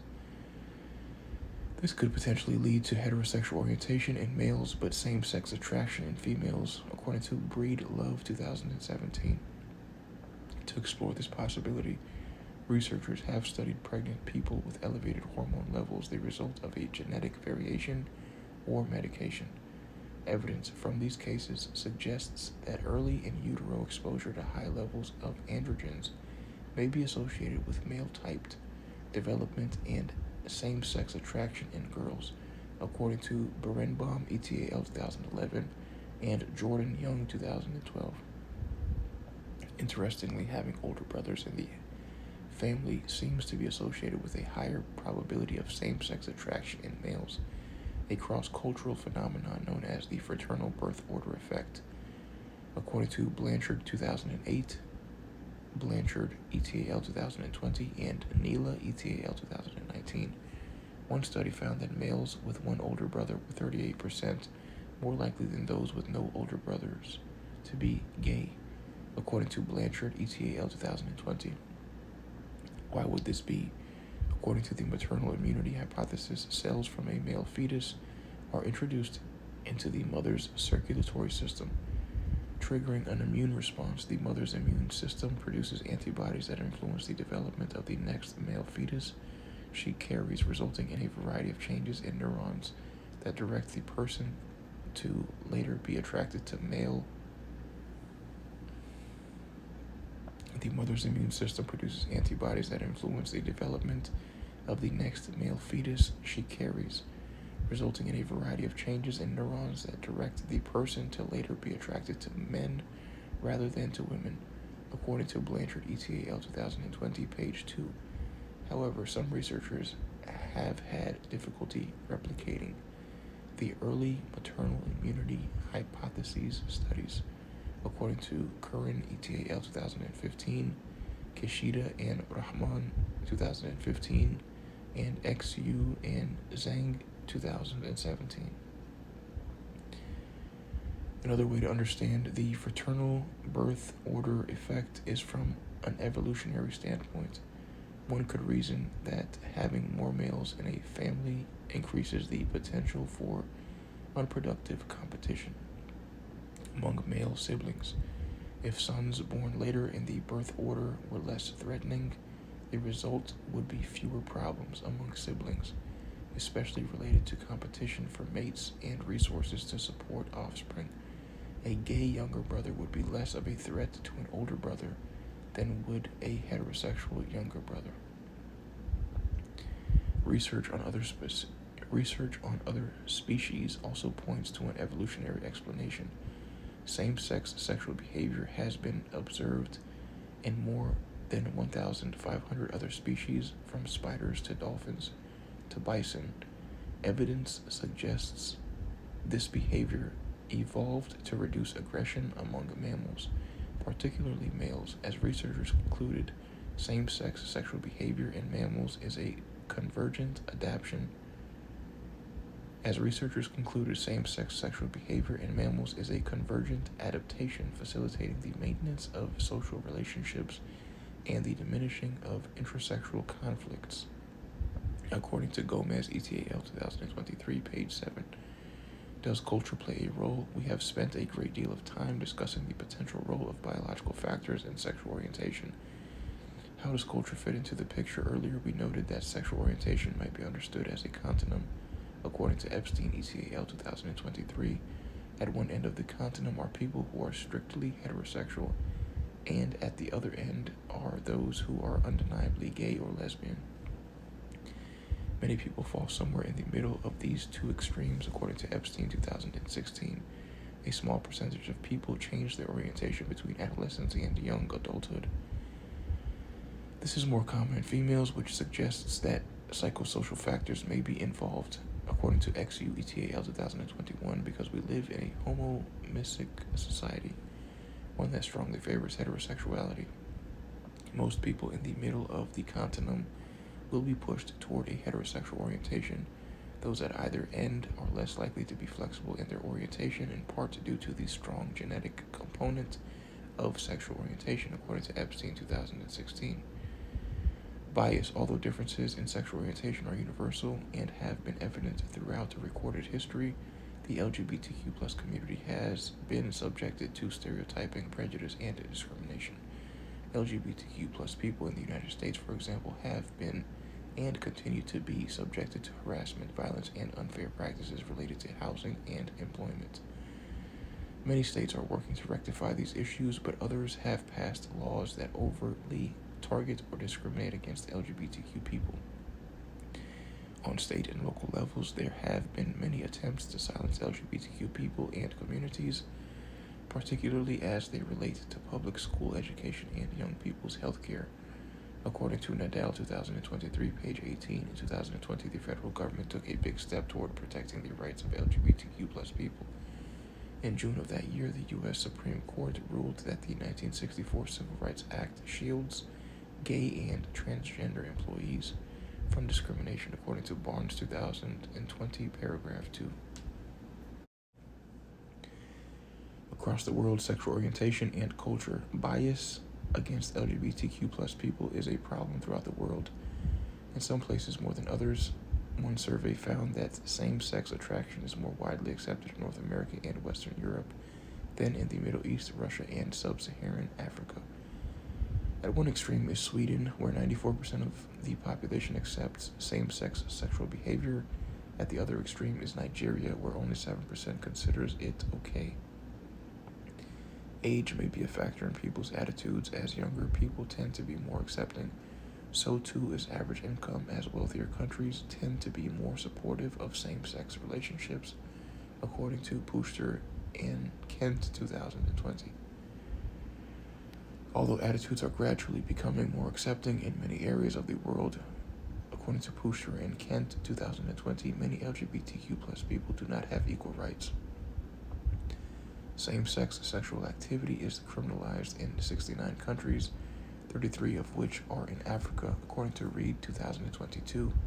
In 2023, Uganda passed an anti-gay law making aggravated homosexuality punishable by death, according to Bandari 2023. Human rights groups have reported arrests and executions of gay people and LGBTQ plus activists in Iran, where same-sex sexual activity is outlawed, according to Agents France Presse 2022 and Gritton 2022. Showing support, people wave flags in support of Iran's LGBTQ plus community at the 2023 Pride Parade in Los Angeles. What would happen if we lived in a world where sexual orientation was a completely neutral characteristic? Do you think the percentage of people reporting gay or lesbian versus heterosexual orientations would change? Try this. Ask yourself the following questions. 1. When did you first realize what your sexual orientation is? 2. How can you be sure you were correct in your assessment of your sexual orientation? 3. Imagine you have a different sexual orientation and repeat steps 1 and 2, noting any different. Imagine you have a different sexual orientation and repeat steps 1 and 2, noting any difference in the way you feel. Answers will vary. However, the majority of people will not be able to answer questions 1 and 2 because they feel extremely uncomfortable imagining that they close a different sexual orientation. This was never a conscious decision in the first place. This probably has something to do with the fact that sexual orientation exists on a continuum. Some people lie at one extreme or another and have great difficulty changing the focus of their attraction. Others are closer to the middle and have more flexibility in their orientation. Evolutionary psychology and sex. What is the purpose of sex? Looking at things through an evolutionary lens, it would probably seem that humans have sex to make babies and thereby ensure the survival of their genes. Indeed, evolutionary psychology suggests that people choose partners who appear to have good genes along with the ability and desire to nurture offspring, according to Buss and Schmidt 2019. But if reproduction was the only reason for sex, why would so many people have same-sex partners? Some researchers believe it has something to do with kin altruism, which suggests that gay and lesbian people support reproduction in the family by helping relatives care for their children. They may not spend their time reproducing, but they can nurture the reproductive efforts of their kin, according to Erickson Schroth 2010. There are other reasons to believe that human sex involves more than making babies. If this was the only reason, we would expect to see sexual activity occurring only during the fertile period of the female cycle. Obviously, this is not the case. Females have sex throughout their monthly cycles and long after they go through menopause. Through sex, people feel pleasure, express affection, and form social bonds. In this respect, we are different from other members of the animal kingdom who generally mate to procreate. There is at least one notable exception, however. If you could venture deep into the forests of the Democratic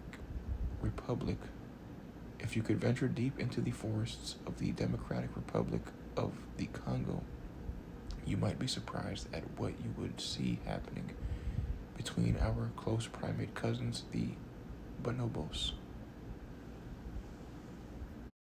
Didn't see that coming. Great ape sex. Bonobos are tree and land-dwelling great apes that look like small and lanky versions of chimpanzees. And like chimps, these animals are closely related to humans, sharing 98.7% of our genetic material, according to Proofer ETAL 2012. They are similar to people in their tendency to exhibit pro-social, helping behaviors and apparent ability to feel empathy, according to D. Wall 2018 and Tan ETAL 2017. Bonobos also happen to share some common sexual behaviors. Bonobos have both oral sex and vaginal sex. They enjoy a variety of positions, including the so-called missionary style commonly favored by people. They French kiss and fondle each other. Males mate with females, but pairs of females also rub their genitals together. Male mate with females, but pairs of females also rub their genitals together, a phenomenon known as genital rubbing or GG rubbing. Males engage in similar activities called scrotal rubbing and penis fencing, according to D. Wall 2009.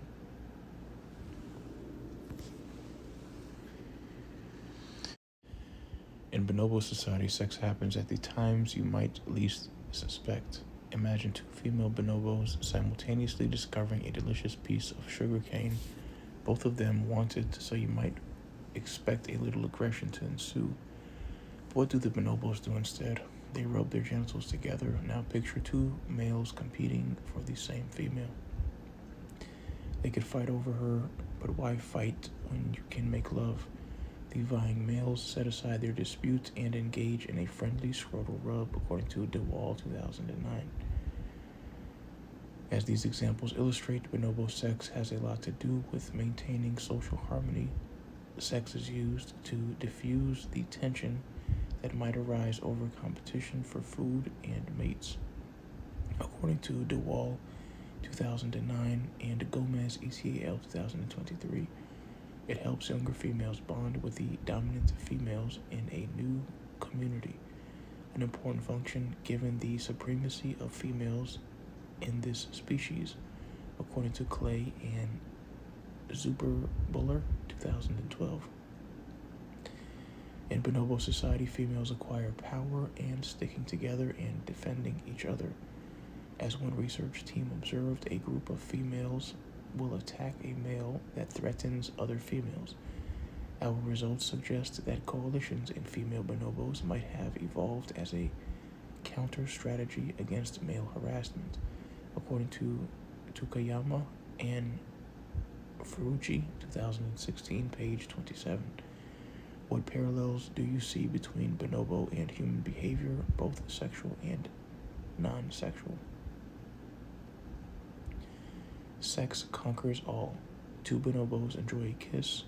In bonobo society, sexual activity appears to reduce social tension and promote unity, a strategy that seems to work very well because aggression is unusual among bonobos. According to Gottfried ETAL 2019 and Santa Maria 2012, February 14th. Orgasms, what's the point? With that introduction to bonobo sex, you may be wondering whether these animals experience orgasms. With that introduction to bonobo sex, you might be wondering whether these animals experience orgasm.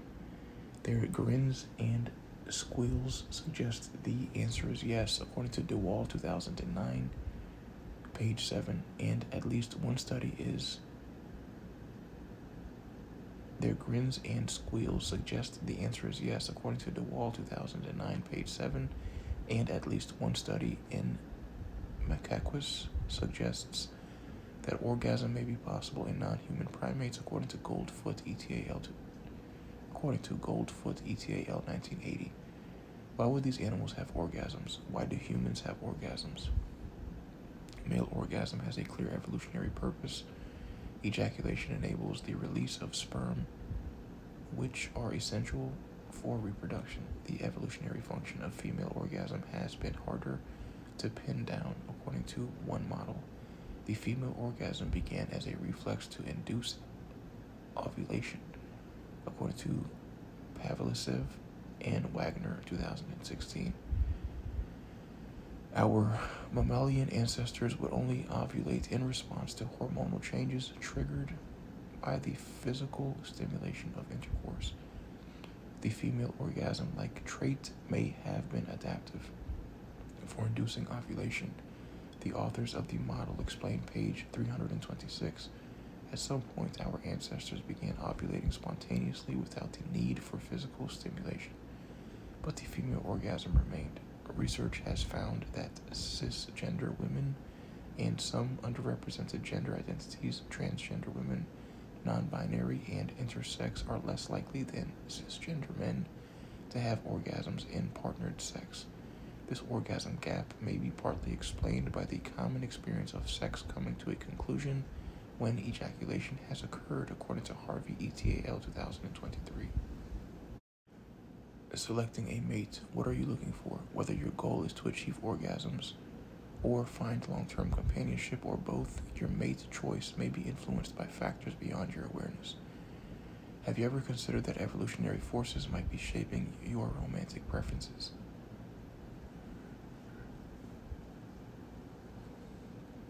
If we assume a purely evolutionary standpoint, ignoring all social, emotional, and cultural factors, males and females have the same goals: to ensure that their genes outlast them.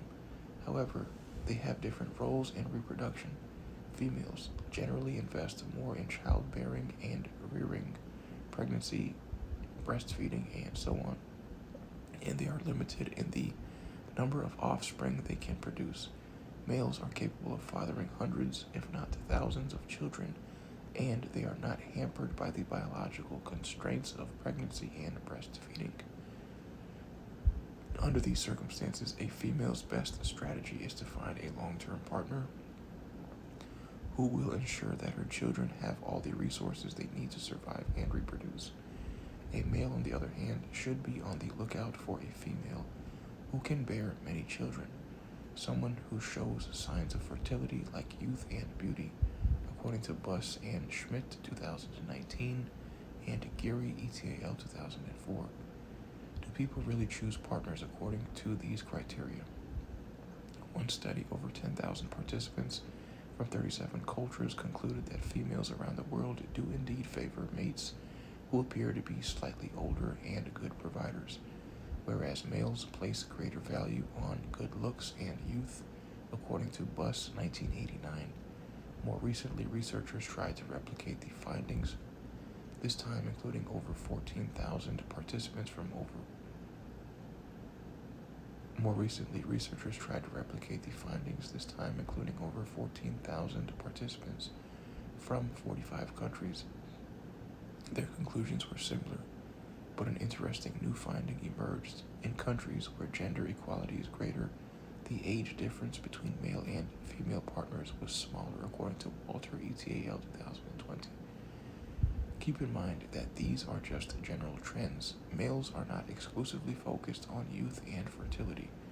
A female's financial security can also be an important criterion for male suitors, according to Buss et al. 2001. Meanwhile, females are interested in the physical strength, attractiveness, and athleticism of potential partners, according to Bush and Smith 2019, Fugeri et al. 2023, and Roth et al. 2023. And although males tend to be older than their female partners, the average difference is just a few years. Most important, both males and females across cultures value kindness, intelligence, and health more than good looks and financial status, according to Walter ETAL 2020. The sex we have thus far, we have discussed the sex in broad terms, but let's go. Thus far, we have discussed the sex in broad terms, but let's get into some specifics. What constitutes normal or typical sexual behavior? Alfred Kinsey and his colleagues, whose work was mentioned earlier, went to great lengths to answer this question and others. Gathering sex data.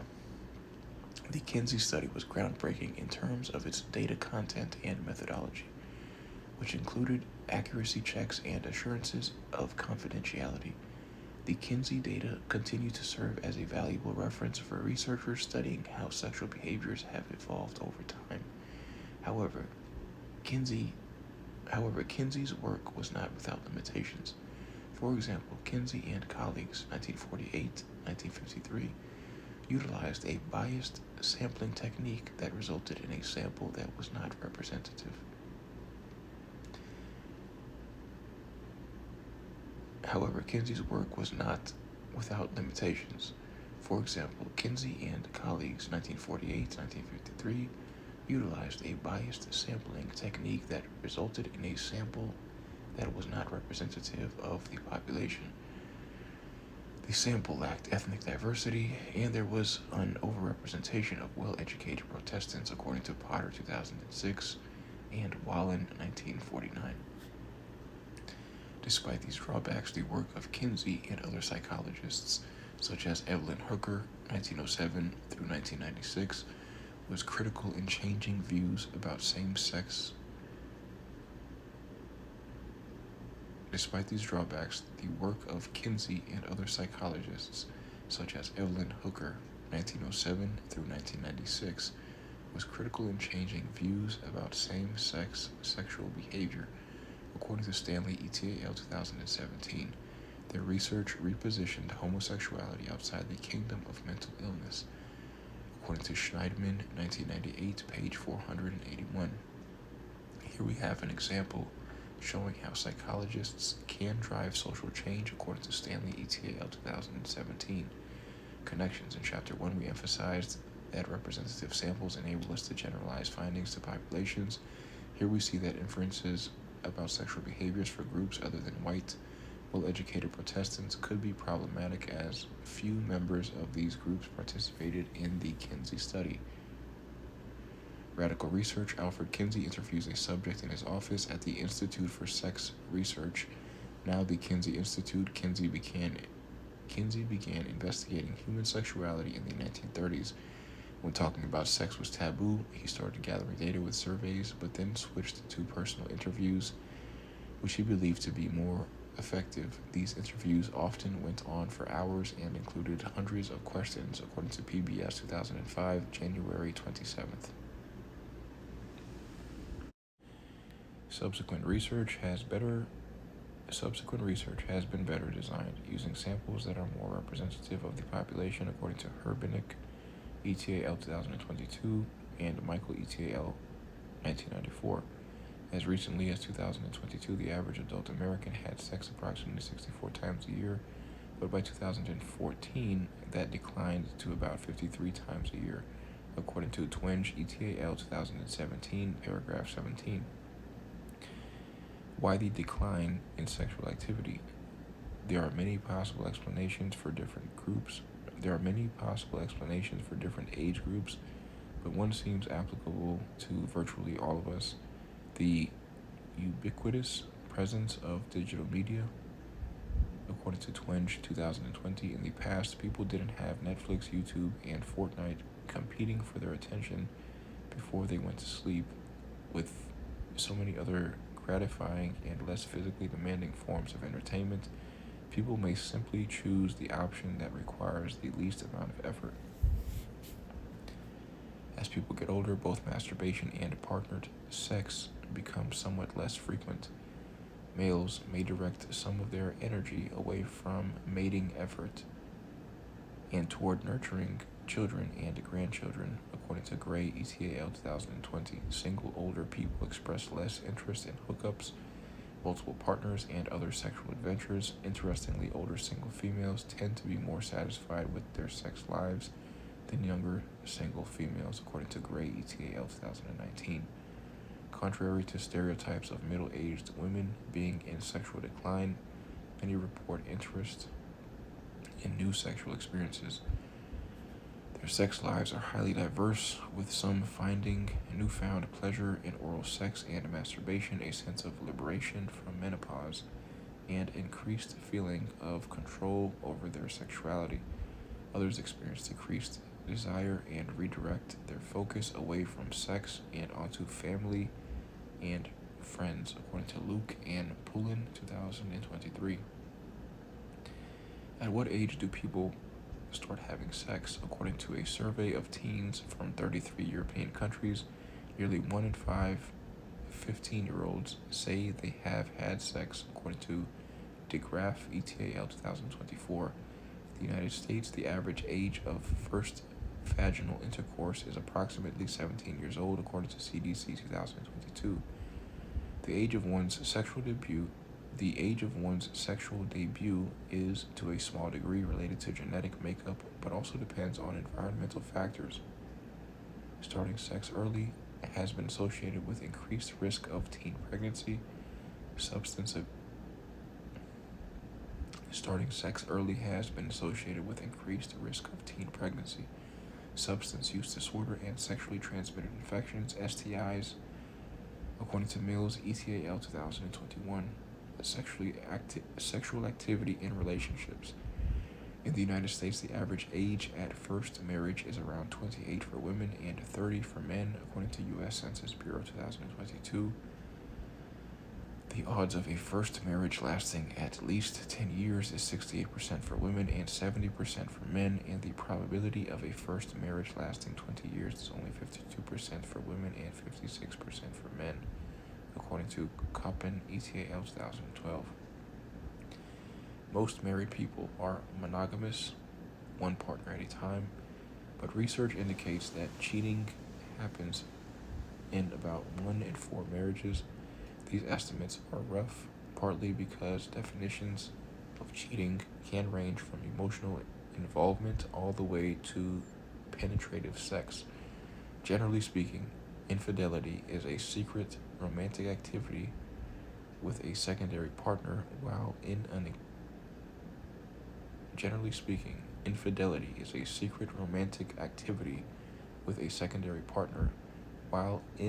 an exclusive romantic relationship, according to Rokach and Chan, 2023, page 9.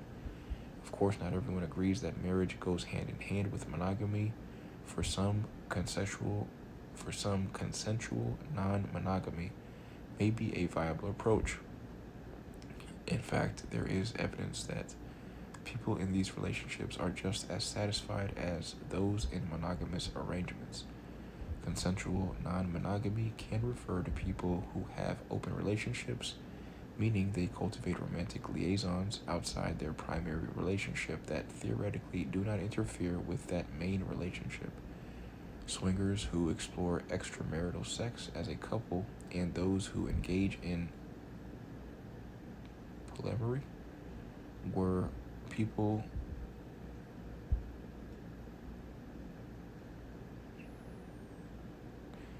Consensual non-monogamy can refer to people who have open relationships, meaning they cultivate romantic liaisons outside their primary relationship that theoretically do not interfere with that main relationship. Swingers who explore extramarital sex as a couple, and those who engage in polyamory where people are free to love and have sex with multiple partners, according to Conley and Piedmont, 2021.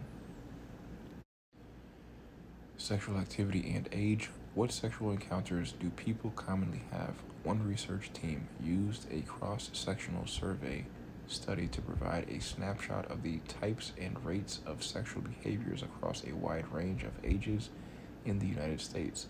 They found that masturbation is more common than partner to sexual activities among adolescents and people over the age of 70. They also discovered that more than half of the participants aged 18 to 49 had engaged in oral sex over the past year, with a lower proportion of the younger and older age groups engaging in this activity.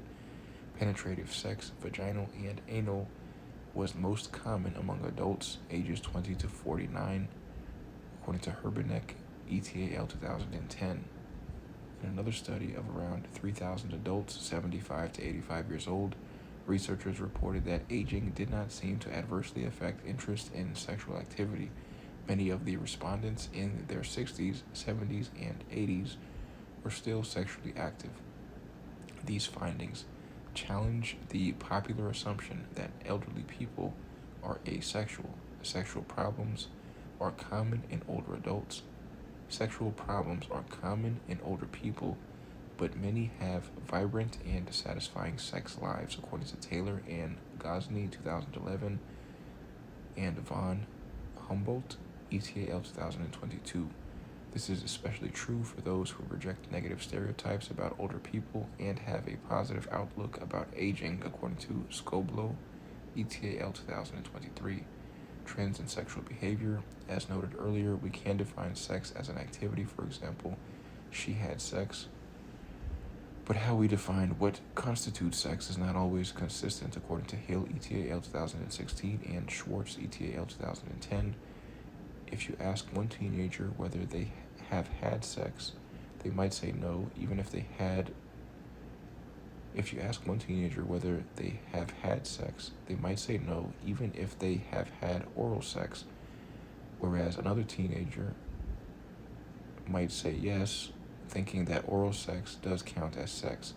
It is important for researchers, medical professionals, and those involved in health promotion to use clear, behaviorally specific terminology when communicating about sex, according to Hill ETAL 2016, page 36.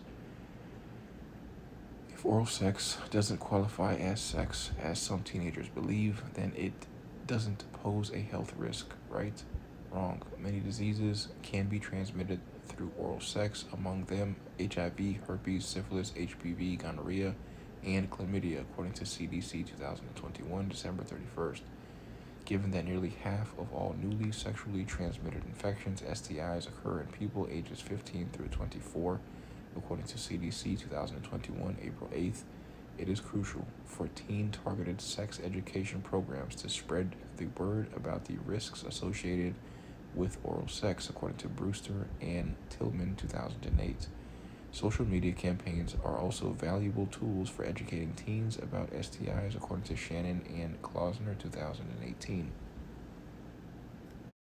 Sex education. School is one of the places where U.S. children get information about sex. Yet sex education is somewhat controversial. Some parents are afraid that it essentially condones sexual activity among young people. Until 2010, Title V federal funding was limited to states that taught abstinence only. According to Chin ETAL 2012, in developed and developing countries alike, teenagers who receive a thorough sex education are less likely to have unwanted pregnancies and more likely to use birth control. They also tend to wait longer to become sexually active, according to Land ETAL 2021. Many current and former high school students in the United States are not happy with the sexual education they have received, according to Astil ETAL 2020. What are some ways that sexual education programs could improve? When researchers posed this question to college students, they received several suggestions, including sex education earlier and more often, greater focus on diverse sexual behaviors and identities, and more basic information about sex. According to Astil ETAL 2020, page 91. In addition to these suggestions, some experts argue that pleasure, particularly female pleasure, should assume a more central role in sex education.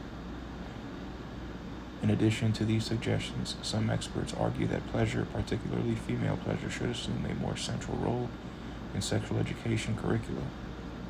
Females generally report less sexual pleasure than males, even though there is no biological reason for this pleasure gap. Exploring this topic early on may help combat gender inequality, according to Land ETAL 2021. Show what you know.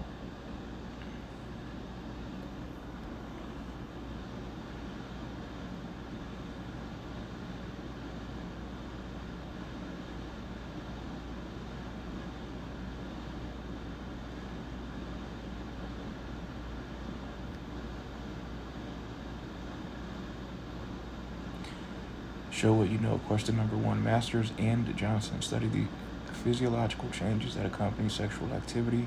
They determined that males and females experience a similar sexual response cycle, including the following ordered phases. Is the answer A, excitement, plateau, orgasm, resolution? B, plateau, excitement, orgasm, relaxation? C, excitement, plateau, orgasm? Or D, excitement, orgasm, resolution? The answer is A, excitement, plateau, orgasm, and resolution. Masters and Johnson studied the physiological changes that accompany sexual activity. They determined that males and females experience a similar sexual response cycle, including the following ordered phases: excitement, plateau, orgasm, and resolution. Question number 2. Some have suggested that kin altruism may explain how gay and lesbian people contribute to the overall reproduction of the family by helping to care for children of relatives. This explanation draws on the blank perspective, evolutionary. Some have suggested that kin altruism may explain how gay and lesbian people contribute. Some have suggested that kin altruism may explain how gay and lesbian people contribute to the overall reproduction of the family by helping to care for children of relatives. This explanation draws on the evolutionary perspective. Question number 3. Explain how twin studies have been used to explore the development of sexual orientation. Because monozygotic twins share nearly 100% of their genetic makeup, we expect them to share more genetically influenced characteristics than dizygotic twins, who share only about 50% of their genes. Using twins, researchers explored the impact of genes and environment on same-sex sexual behavior. Monozygotic twins were moderately more likely than dizygotic twins to have the same sexual orientation. They found males and females differ in terms of heritability of same-sex sexual behavior. These studies also show that both genes and environment, nature and nurture, contribute to sexual orientation.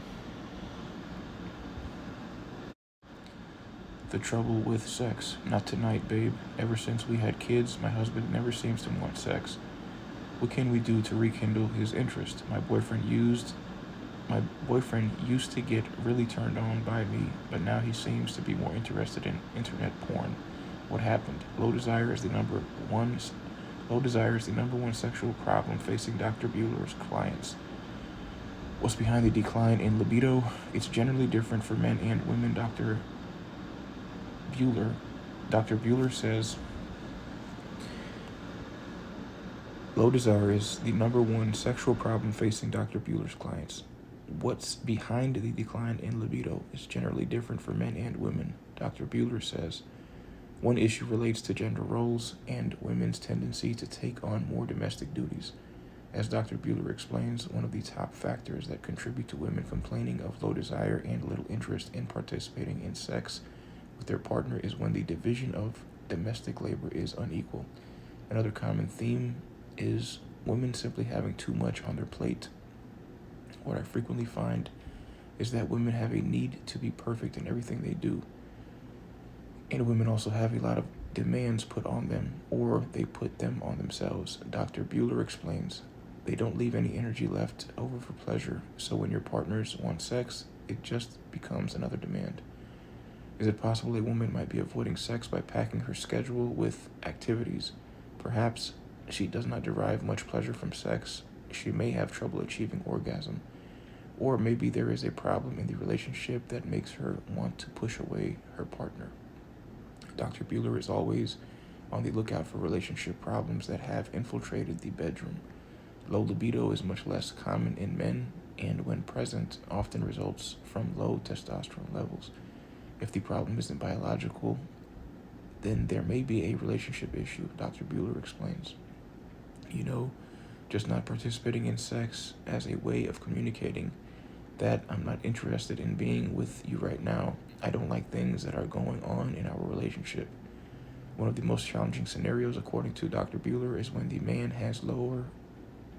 One of the most challenging scenarios, according to Dr. Bueller, is when the man has lower desire than the woman. This often leads to feelings of rejection on the woman's part. He's not into me anymore. He's mad at me. He's having an affair. Everybody thinks it's normal for men to have more desire, but everybody thinks it's normal for men to have more desire, but there are individual variations for both sexes. Dr. Bueller explains, the assumption that all men are sex machines is a prime example of a gender role stereotype, a concept presented earlier in the chapter. Some men want sex twice a day, whereas others are perfectly satisfied with once a week. If everybody is happy and fulfilled, Dr. Bueller notes it's normal. Sexual dysfunctions, LO8, identify the symptoms of sexual dysfunctions when there is a significant disturbance in the ability to respond sexually or to gain pleasure from sex. We call this sexual dysfunction. American Psychiatric Association 2022. In the National Health and Social Life Survey, researchers found 43% of women and 31% of men experience some sort of sexual dysfunction, according to Lauman, ETAL 1999. Everyday stressors or situational issues may cause temporary sexual difficulties, which can be resolved once the stress or the situation has passed. Then there are the longer-term sexual difficulties, which can stem from a variety of issues, including beliefs about sex, ignorance about sexual practices, and even performance expectations. Health conditions can also give rise to sexual difficulties. The biopsychosocial perspective is invaluable for helping to untangle the roots of sexual problems. Sexual dysfunctions may result from problems with desire, arousal, orgasm, and pain, but these are not mutually exclusive categories. Table 10.2, let's examine each one more carefully. Desire, situational issues such as illness, fatigue, or frustration with one's partner can lead to temporary problems with desire. In some cases, however, lack of desire is persistent and distressing. Although low desire can affect both males and females, females tend to report desire problems more frequently, according to Broto 2010 and Hyman 2002. Arousal. Problems with arousal occur when the psychological desire to engage in sexual behavior is present, but the body does not cooperate. Males may have trouble getting or maintaining an erection, or they may experience a decrease in rigidity, which is called erectile disorder. According to American Psychiatric Association 2022, as many as 20% of all males report they have occasionally experienced problems with erections. According to Hock 2016, females can also struggle with arousal. Female sexual interest and arousal disorder is apparent in reduced interest in sex, lack of initiation of sexual activities, reduced excitement, or decreased genital sensations during sexual activity, according to American Psychiatric Association 2022. Orgasm disorders related to orgasm are yet another category of dysfunction. Female orgasmic disorder is diagnosed when a female is consistently unable to reach orgasm, has reduced orgasmic intensity, or does not reach orgasm quickly enough during sexual activity, according to American Psychiatric Association 2022. Males who experience frequent delay or inability to ejaculate might have a condition known as delayed ejaculation, according to American Psychiatric Association 2022. With this disorder, the ability to achieve orgasms and ejaculate is inhibited or delayed during partnered sexual activity. Males who have trouble controlling when they ejaculate, particularly during vaginal sexual activity, may experience premature early ejaculations, according to American Psychiatric Association 2022. Pain. The final category of sexual dysfunction is painful intercourse. Females typically report more problems with intercourse-related pain than males. Genital pelvic pain and penetration disorder refers to 4 types of co-occurring symptoms specific to females: difficulty having intercourse, pain in the genitals or pelvis, fear of pain or vaginal penetration, and tension of the pelvic floor muscles. According to American Psychiatric Association 2022, between 10% and 28% of females in the United States report frequent pain during intercourse, and issues related to pain are associated with reduced desire and arousal. Sexual dysfunction is surprisingly common and often related to psychosocial and social variables such as anxiety and relationship troubles. The good news is that many of these conditions can be resolved with interventions that target their biological, psychological, and social roots. Unfortunately, we cannot say the same for some of the diseases transmitted through sex. As you will learn in the next section, some sexually transmitted infections have no cures. Table 10.2 Table 10.2 Sexual dysfunctions. Table 10.2 Sexual dysfunctions. Dysfunction description. Delayed ejaculation, frequent delayed ejaculation or failure to ejaculate. Erectile disorder, issues in getting or maintaining an erection or a decrease in penile rigidity. Female orgasmic disorder, consistent inability to reach orgasm, reduced orgasmic intensity, or marked delay in orgasm.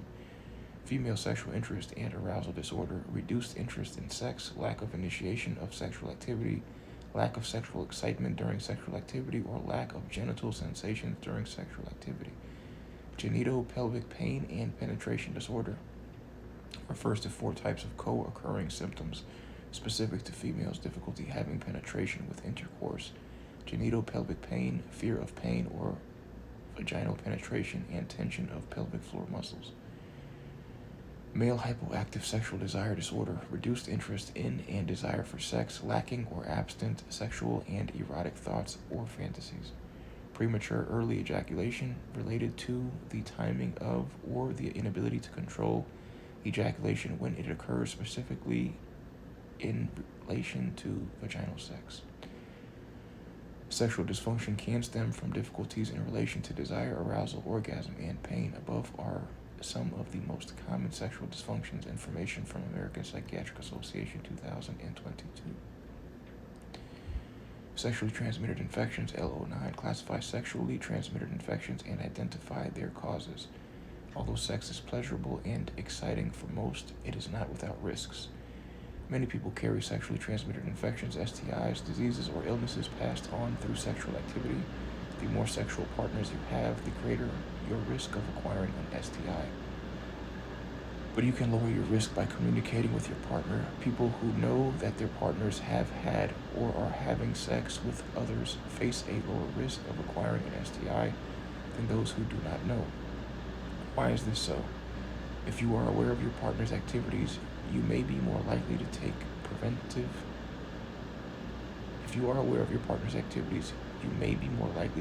preventative measures, such as using condoms.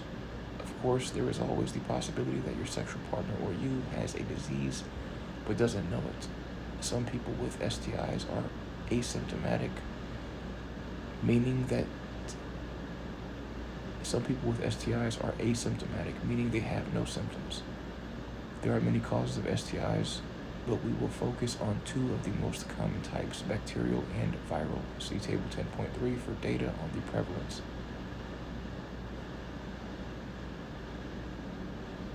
There are many causes of STIs, but we will focus on 2 of the most common types, bacterial and viral. See Table 10.3 for data on their prevalence. Bacterial infections often clear up with antibiotics, but viral infections like herpes and HPV have no cure, only treatments to reduce symptoms, according to World Health Organization, WHO 2023, July 10th. That being said, there are preventative measures one can take apart from using condoms and other latex barriers to avoid contracting some viruses. For example, there is a vaccine for HPV, the virus that can cause warts, and various forms of cancer in the genitals and throat. The CDC recommends this vaccine for children ages 11 through 12, according to CDC 2021, November 16th. There is also a medication called PrEP, pre-exposure prophylaxis, that lowers the likelihood of acquiring HIV, the virus that causes AIDS, through sex or drug use, according to CDC 2022, June 3rd. For those who have been exposed to HIV through a broken condom, for example, there is a medicine called PEP, post-exposure prophylaxis, that can prevent infection, but it must be taken within 72 hours, according to CDC 2022, July 12th. LO10 describe human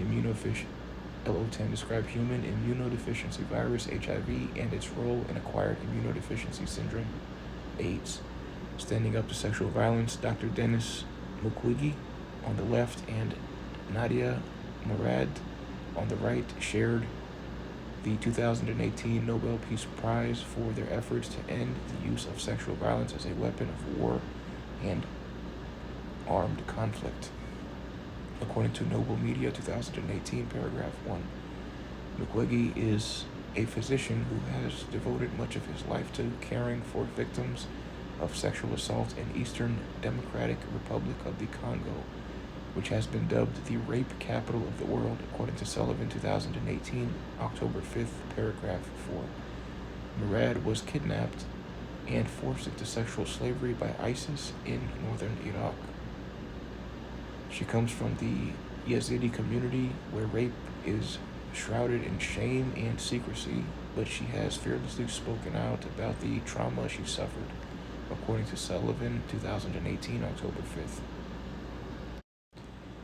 HIV and AIDS, perhaps the most feared STI is human immunodeficiency virus, HIV. The virus is spread through the transfer of bodily fluids such as blood, semen, vaginal fluid, or breast milk, and eventually causes the breakdown of the immune system. HIV often will not show up on blood tests right away, which means that even if you have had a negative test result for HIV, you cannot assume you are safe. Hence, the importance of having protected sex. Without treatment, HIV will eventually progress to acquired immunodeficiency syndrome, AIDS, which generally results in a severely compromised immune system. A weakened immune system makes the body much more susceptible to opportunistic infections caused by bacteria, virus. A weakened immune system makes the body much more susceptible to opportunistic infections caused by bacteria, viruses, or fungi, and this vulnerability increases as the disease progresses. Approximately 39 million people across the globe are currently living with HIV. In addition, some 40.4 million have died of HIV complications since the epidemic began several decades ago. According to WHO 2023, approximately 1.2 million people have HIV in the United States, and about 1 in 10 of them are not aware. According to HIV.gov 2023, October 3rd, gay and bisexual males have been impacted more than other groups, comprising 71% of new diagnoses in 2021, according to CDC 2023, June 21st. Worldwide, HIV is a leading cause of death, and it is the leading killer of females ages 15 through 49, according to UNAIDS 2023. Infographic 10.2 provides a closer examination of regional statistics.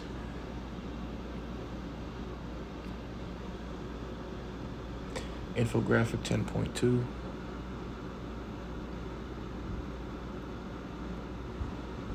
extended description for STIs in the United States. Introductory text reads, STIs in the United States and around the world.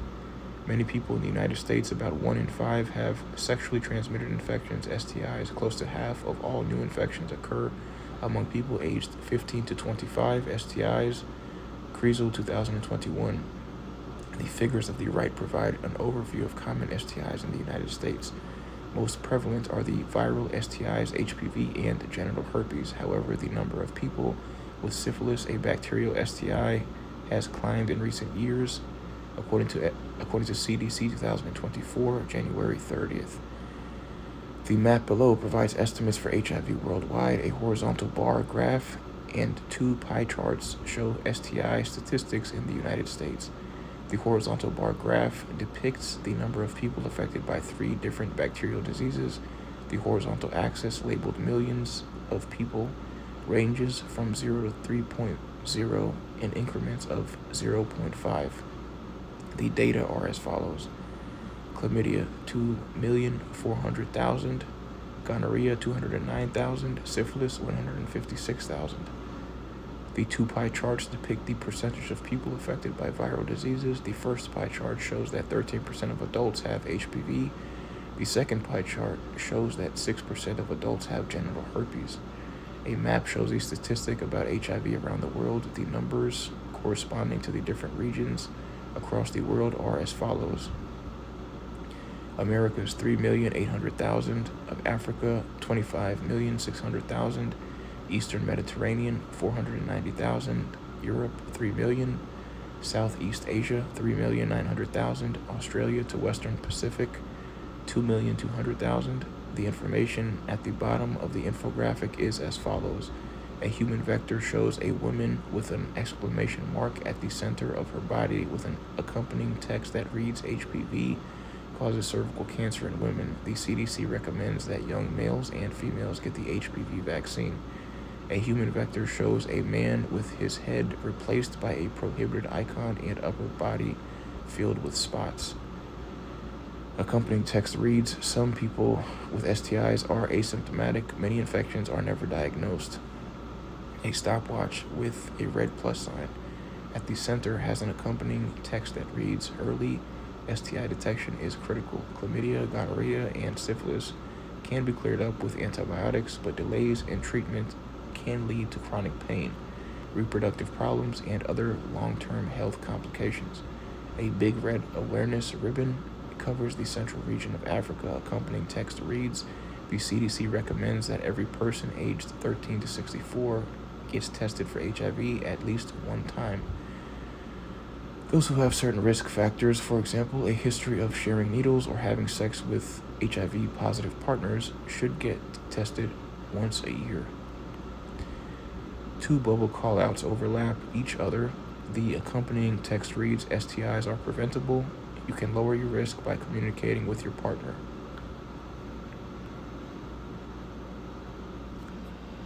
HIV, Dr. Savita Pawa, director of the University of Miami's Center for AIDS Research, helped spearhead a treatment that cured a cancer survivor of HIV.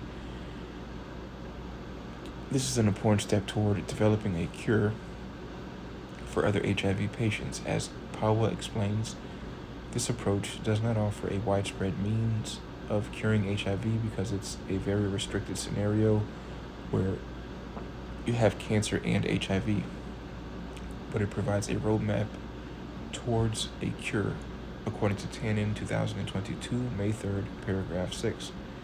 Apparently, knowing the dangers of HIV does not always motivate people to change their risky habits. Unprotected sex and intravenous drug use through a needle are the most common forms of transmission. There is no cure for HIV and AIDS, but anti-HIV drugs have been developed to keep people healthy. These drugs can reduce viral load to low, very low, or even unpredictable levels. Those who achieve undetectable levels will no longer transmit HIV through sex, according to CDC 2023, October 12th. Many people are uncomfortable discussing HIV and other STIs, and those affected by these conditions are sometimes stigmatized. But everyone, with the exception of those who practice abstinence, is vulnerable. When it comes to STIs or any aspect of human sexuality, be careful about passing judgment. Table 10.3, Sexually Transmitted Infections, STIs. STI symptoms, prevalence in the United States.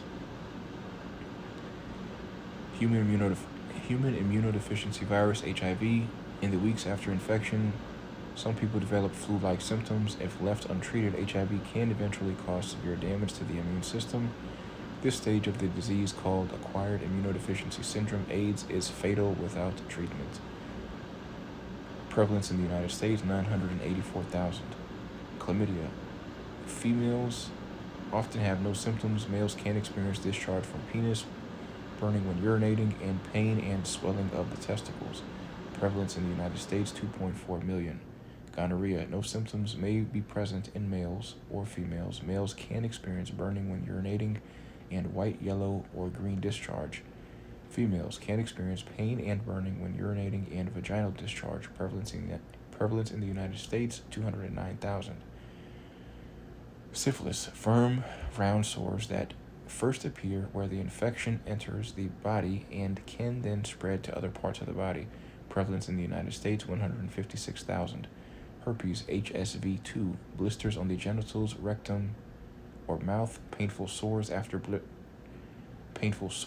blisters break. Fever, body aches, and swollen glands can occur.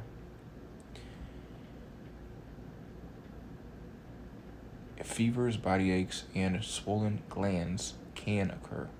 Prevalence in the United States, 18.6 million. Human papillomavirus, HPV, genital warts, cancer in the cervix, vagina, penis, anus, and throat. Prevalence in the United States, 42.5 million. About 1 in 5 people in the United States has a sexually transmitted infection, STI. Nearly half of all new cases are among people ages 15 through 24, according to Kriesel ETAL 2021 information from CDC. According to 2022, April 12th, June 30th, Kriesel ETAL 2021. Normal is relative. LO11 defines sexual scripts and describes some of the ways people deviate from sex-related cultural norms. It is only natural for us to wonder if what we are doing between the sheets or elsewhere is normal and healthy. It is normal to masturbate. It is normal to fantasize about sex with strangers. The answers to these types of questions depend somewhat on cultural context. Most of us unknowingly learn sexual scripts or cultural rules that tell us what types of activities are appropriate and don't interfere with healthy sexual intimacy. In some cultures, the sexual script suggests that women should have minimal, if any, sexual experience before marriage, but men are expected to explore their sexuality or sow their wild oats, fetishes, and paraphilia. There are some behaviors that most people would consider unusual regardless of culture. Paraphilia is the term used to describe these uncommon sexual acts, and note that some of these are non-consensual by definition. See Table 10.4. One form of paraphilia is fetish-associated behavior, sexual fixation with an object or non-genital body part. According to American Psychiatric Association 2022, fetishes center on just about any object you can imagine, from stuffed animals to bald heads to red toenails. Table 10.4, Paraphilias. Type, description. Exhibitionism. Sexual arousal as a result of exposing oneself to an unwilling bystander. Fetishism. Sexual arousal with an object or non-genital body part. Frotteurism. Sexual arousal as a result of touching or rubbing against an unwilling person. Klismophilia. Sexual arousal associated with receiving enemas. Pedophilia. Sexual arousal associated with sexual fantasies or urges involving pre-pubescent children. Sexual masochism. Sexual arousal as a result of experiencing pain or suffering. Sexual sadism. Sexual arousal as a result of inflicting pain or suffering. Telephone scatologia. Sexual arousal as a result of making obscene phone calls to an unwilling person. Voyeurism. Sexual arousal as a result of watching unsuspecting individuals undress or engage in sexual activity. Shown above are common paraphilias or unusual sexual interests. Information from American Psychiatric Association 2022. How do sex therapists deal with these sexual obsessions? According to Dr. Bueller, therapists and clients in past decades would spend years trying to understand and eliminate fetishes. These days, the thinking is, if it doesn't hurt anybody, who cares? She says, you like shoes? Okay. You like latex? Great. Whatever it is, it's fine as long as whatever activity you're involved in is consensual and does not involve children. The issue is usually a couple's issue. Dr. Bueller adds, can the partner accept the fetish, and if so, is there a way to integrate it into the couple's sex life? If not, perhaps the partner can tolerate the other person masturbating with the fetish object. As already mentioned, many people are not comfortable discussing their own sexual activities, which often leaves them wondering if what they do is appropriate. Sexual behavior is as varied as any other type of human behavior. As with any definition of appropriate versus inappropriate, deviant versus normal, we must always consider the socio-cultural context and whether the behavior is harmful to oneself or others. We want to emphasize that there is a range of sexual behavior, and the overwhelming majority of it is perfectly healthy. But some fetishes and other sexual behaviors are rare and or problematic. Here, the sexual activity might involve non-human objects and sometimes results in the suffering or humiliation of those involved. Often the behavior is repeated and compulsive, according to American Psychiatric Association 2022 and Kafka 2009. Culture and sex. Culture plays a role in determining what sexual behaviors are deemed acceptable, and there is considerable variation in this regard. Whereas some cultures abhor nudity and view sex only as a means of reproduction, others believe that children should be educated about sex early in life. Where do people in the United States stand? Do you think we tend to promote sexual modesty, or is the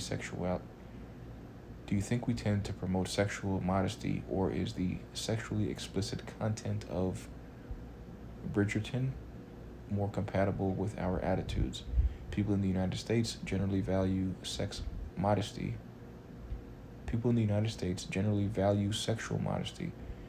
but we are also exposed to a broad spectrum of sexual expression. People in the United States generally value sexual modesty, but we are also exposed to a broad spectrum of sexual expression via the media, although variation abounds across geographic regions and subcultures. That media exposure may be partly to blame for the widespread acceptance of certain sex myths. It's Regency sexy. Americans can't seem to get enough of Bridgerton and its spin-off Queen Charlotte. A Bridgerton Story, the Netflix series known for romance and steamy sex scenes. Do you think erotic content encourages people to explore new sexual experiences? Or does the fact of watching quench the need for novelty? Back to the Future. You may be wondering what the future holds for Dr. Stephanie Bueller. After decades of working with clients, Dr. Bueller closed her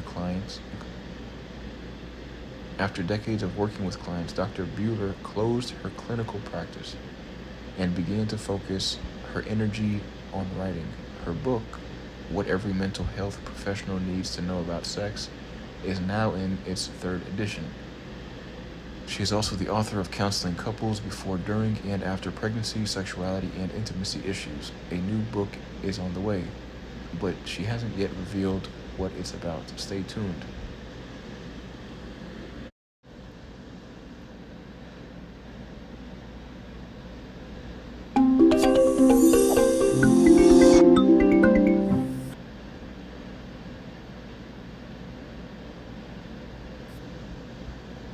I think this field chose me in a way because it was a physician who came to me and said, a lot of people come to me because they think that their hormones is causing low sexual desire, but it's hardly ever their hormones. Maybe you should learn sex therapy.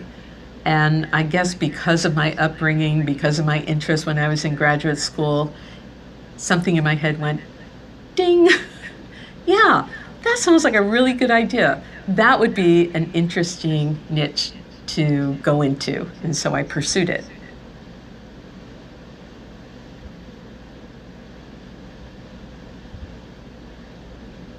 Men are more frequently in my office, and there are a couple of reasons. One is that male genitalia is right there for their partner to see.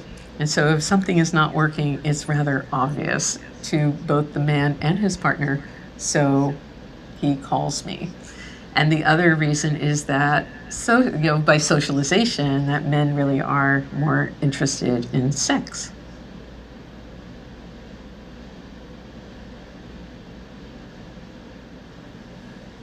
If someone, say at a cocktail party or something like that, wants to talk about what I do, I talk to them about the fact that what I do isn't always fun. That's something that people think, that I have a lot of fun in my office.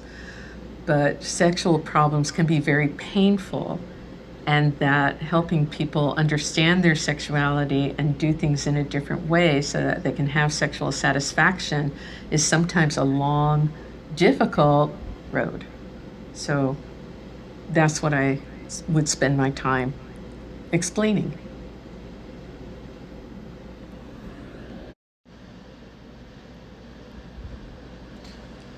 Show what you know. Question number 1. Difficulties related to sexual activity can be divided into 4 categories. Is the answer A, being heterosexual, gay, lesbian, bisexual, and non-sexual? B, excitement, plateau, orgasm, and relaxation? C, desire, arousal, orgasm, and pain? Or D, desire, arousal, orgasm, and the sexual response cycle? The answer is C, desire, arousal, orgasm, and pain. Difficulties related to sexual activity can be divided into 4 categories: desire, arousal, orgasm, and pain.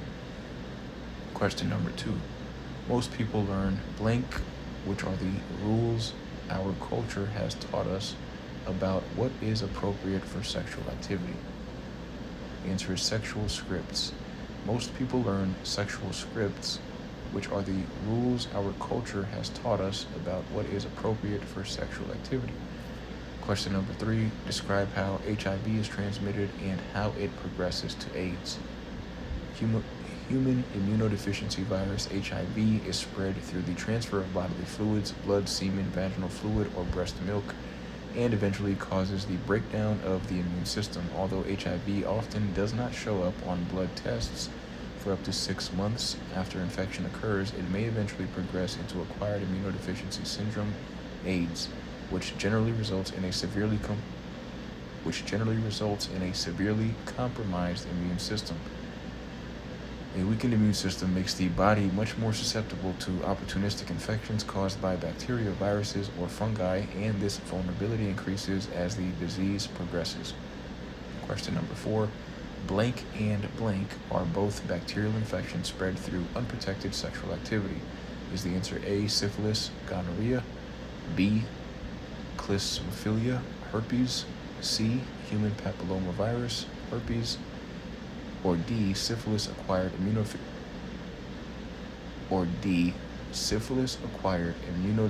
syndrome?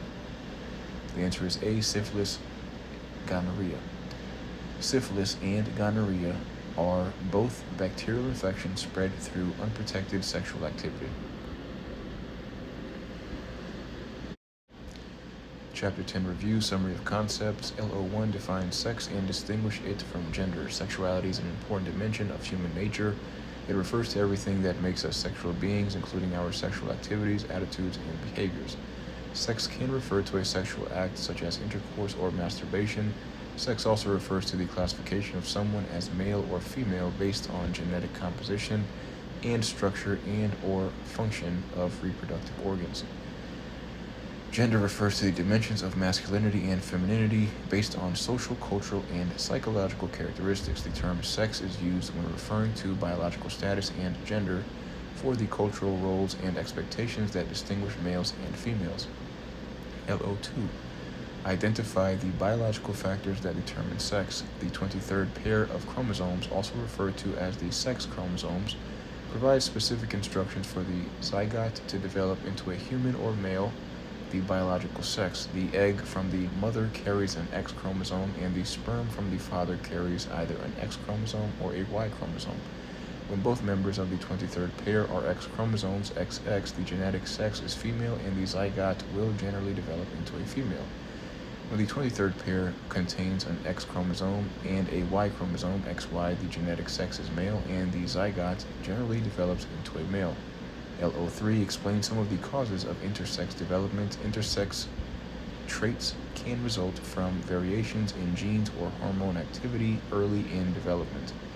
In some cases, there are extra or missing sex chromosomes. In other cases, the sex chromosomes are typical, but the developing fetus does not respond to hormones in a typical way. LO4 explain how culture plays a role in gender development. Gender refers to the feelings and behaviors that people in their culture associate with being male, female, or non-binary.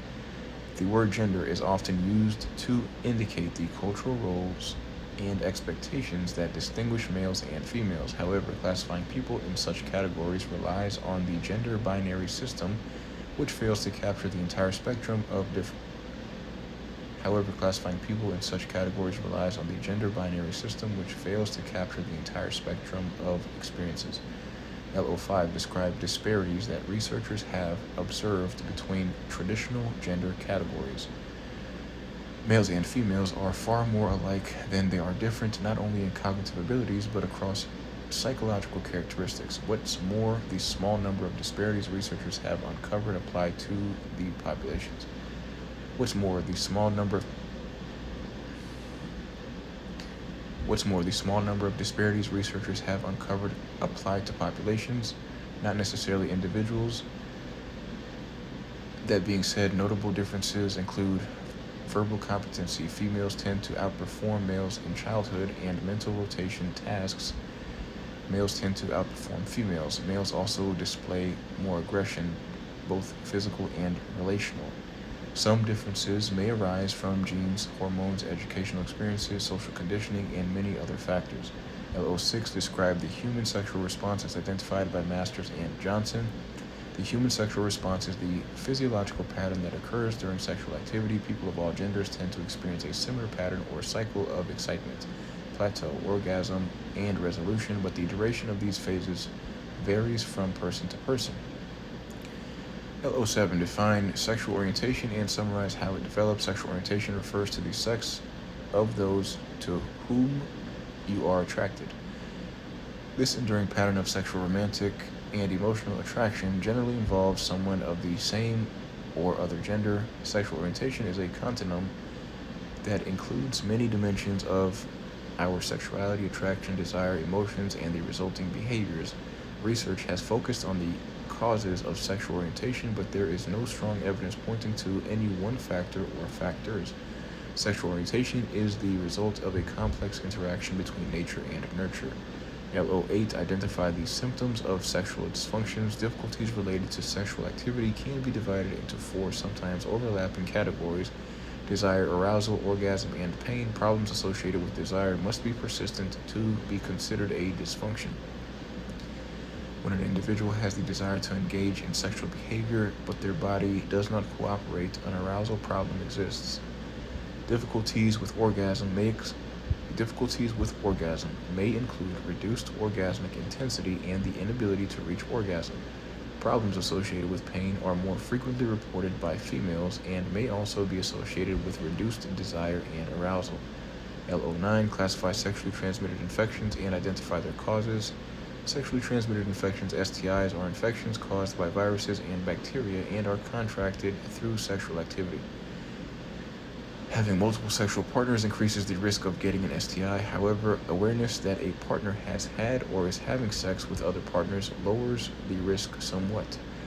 Once aware of a partner's activities, one is more inclined to take preventative measures such as using condoms. Syphilis, gonorrhea, and chlamydia are bacterial infections. Genital herpes, human papillomavirus, and human immunodeficiency virus, HIV, are viral infections. LO10 describes human immunodeficiency virus, HIV, and its role in acquired immunodeficiency syndrome, AIDS. Human immunodeficiency virus, HIV, is spread through the transfer of bodily fluids, blood, semen, vaginal fluid, or breast milk, and eventually causes the breakdown of the immune system. HIV often does not show up on blood tests for up to 6 months after infection occurs.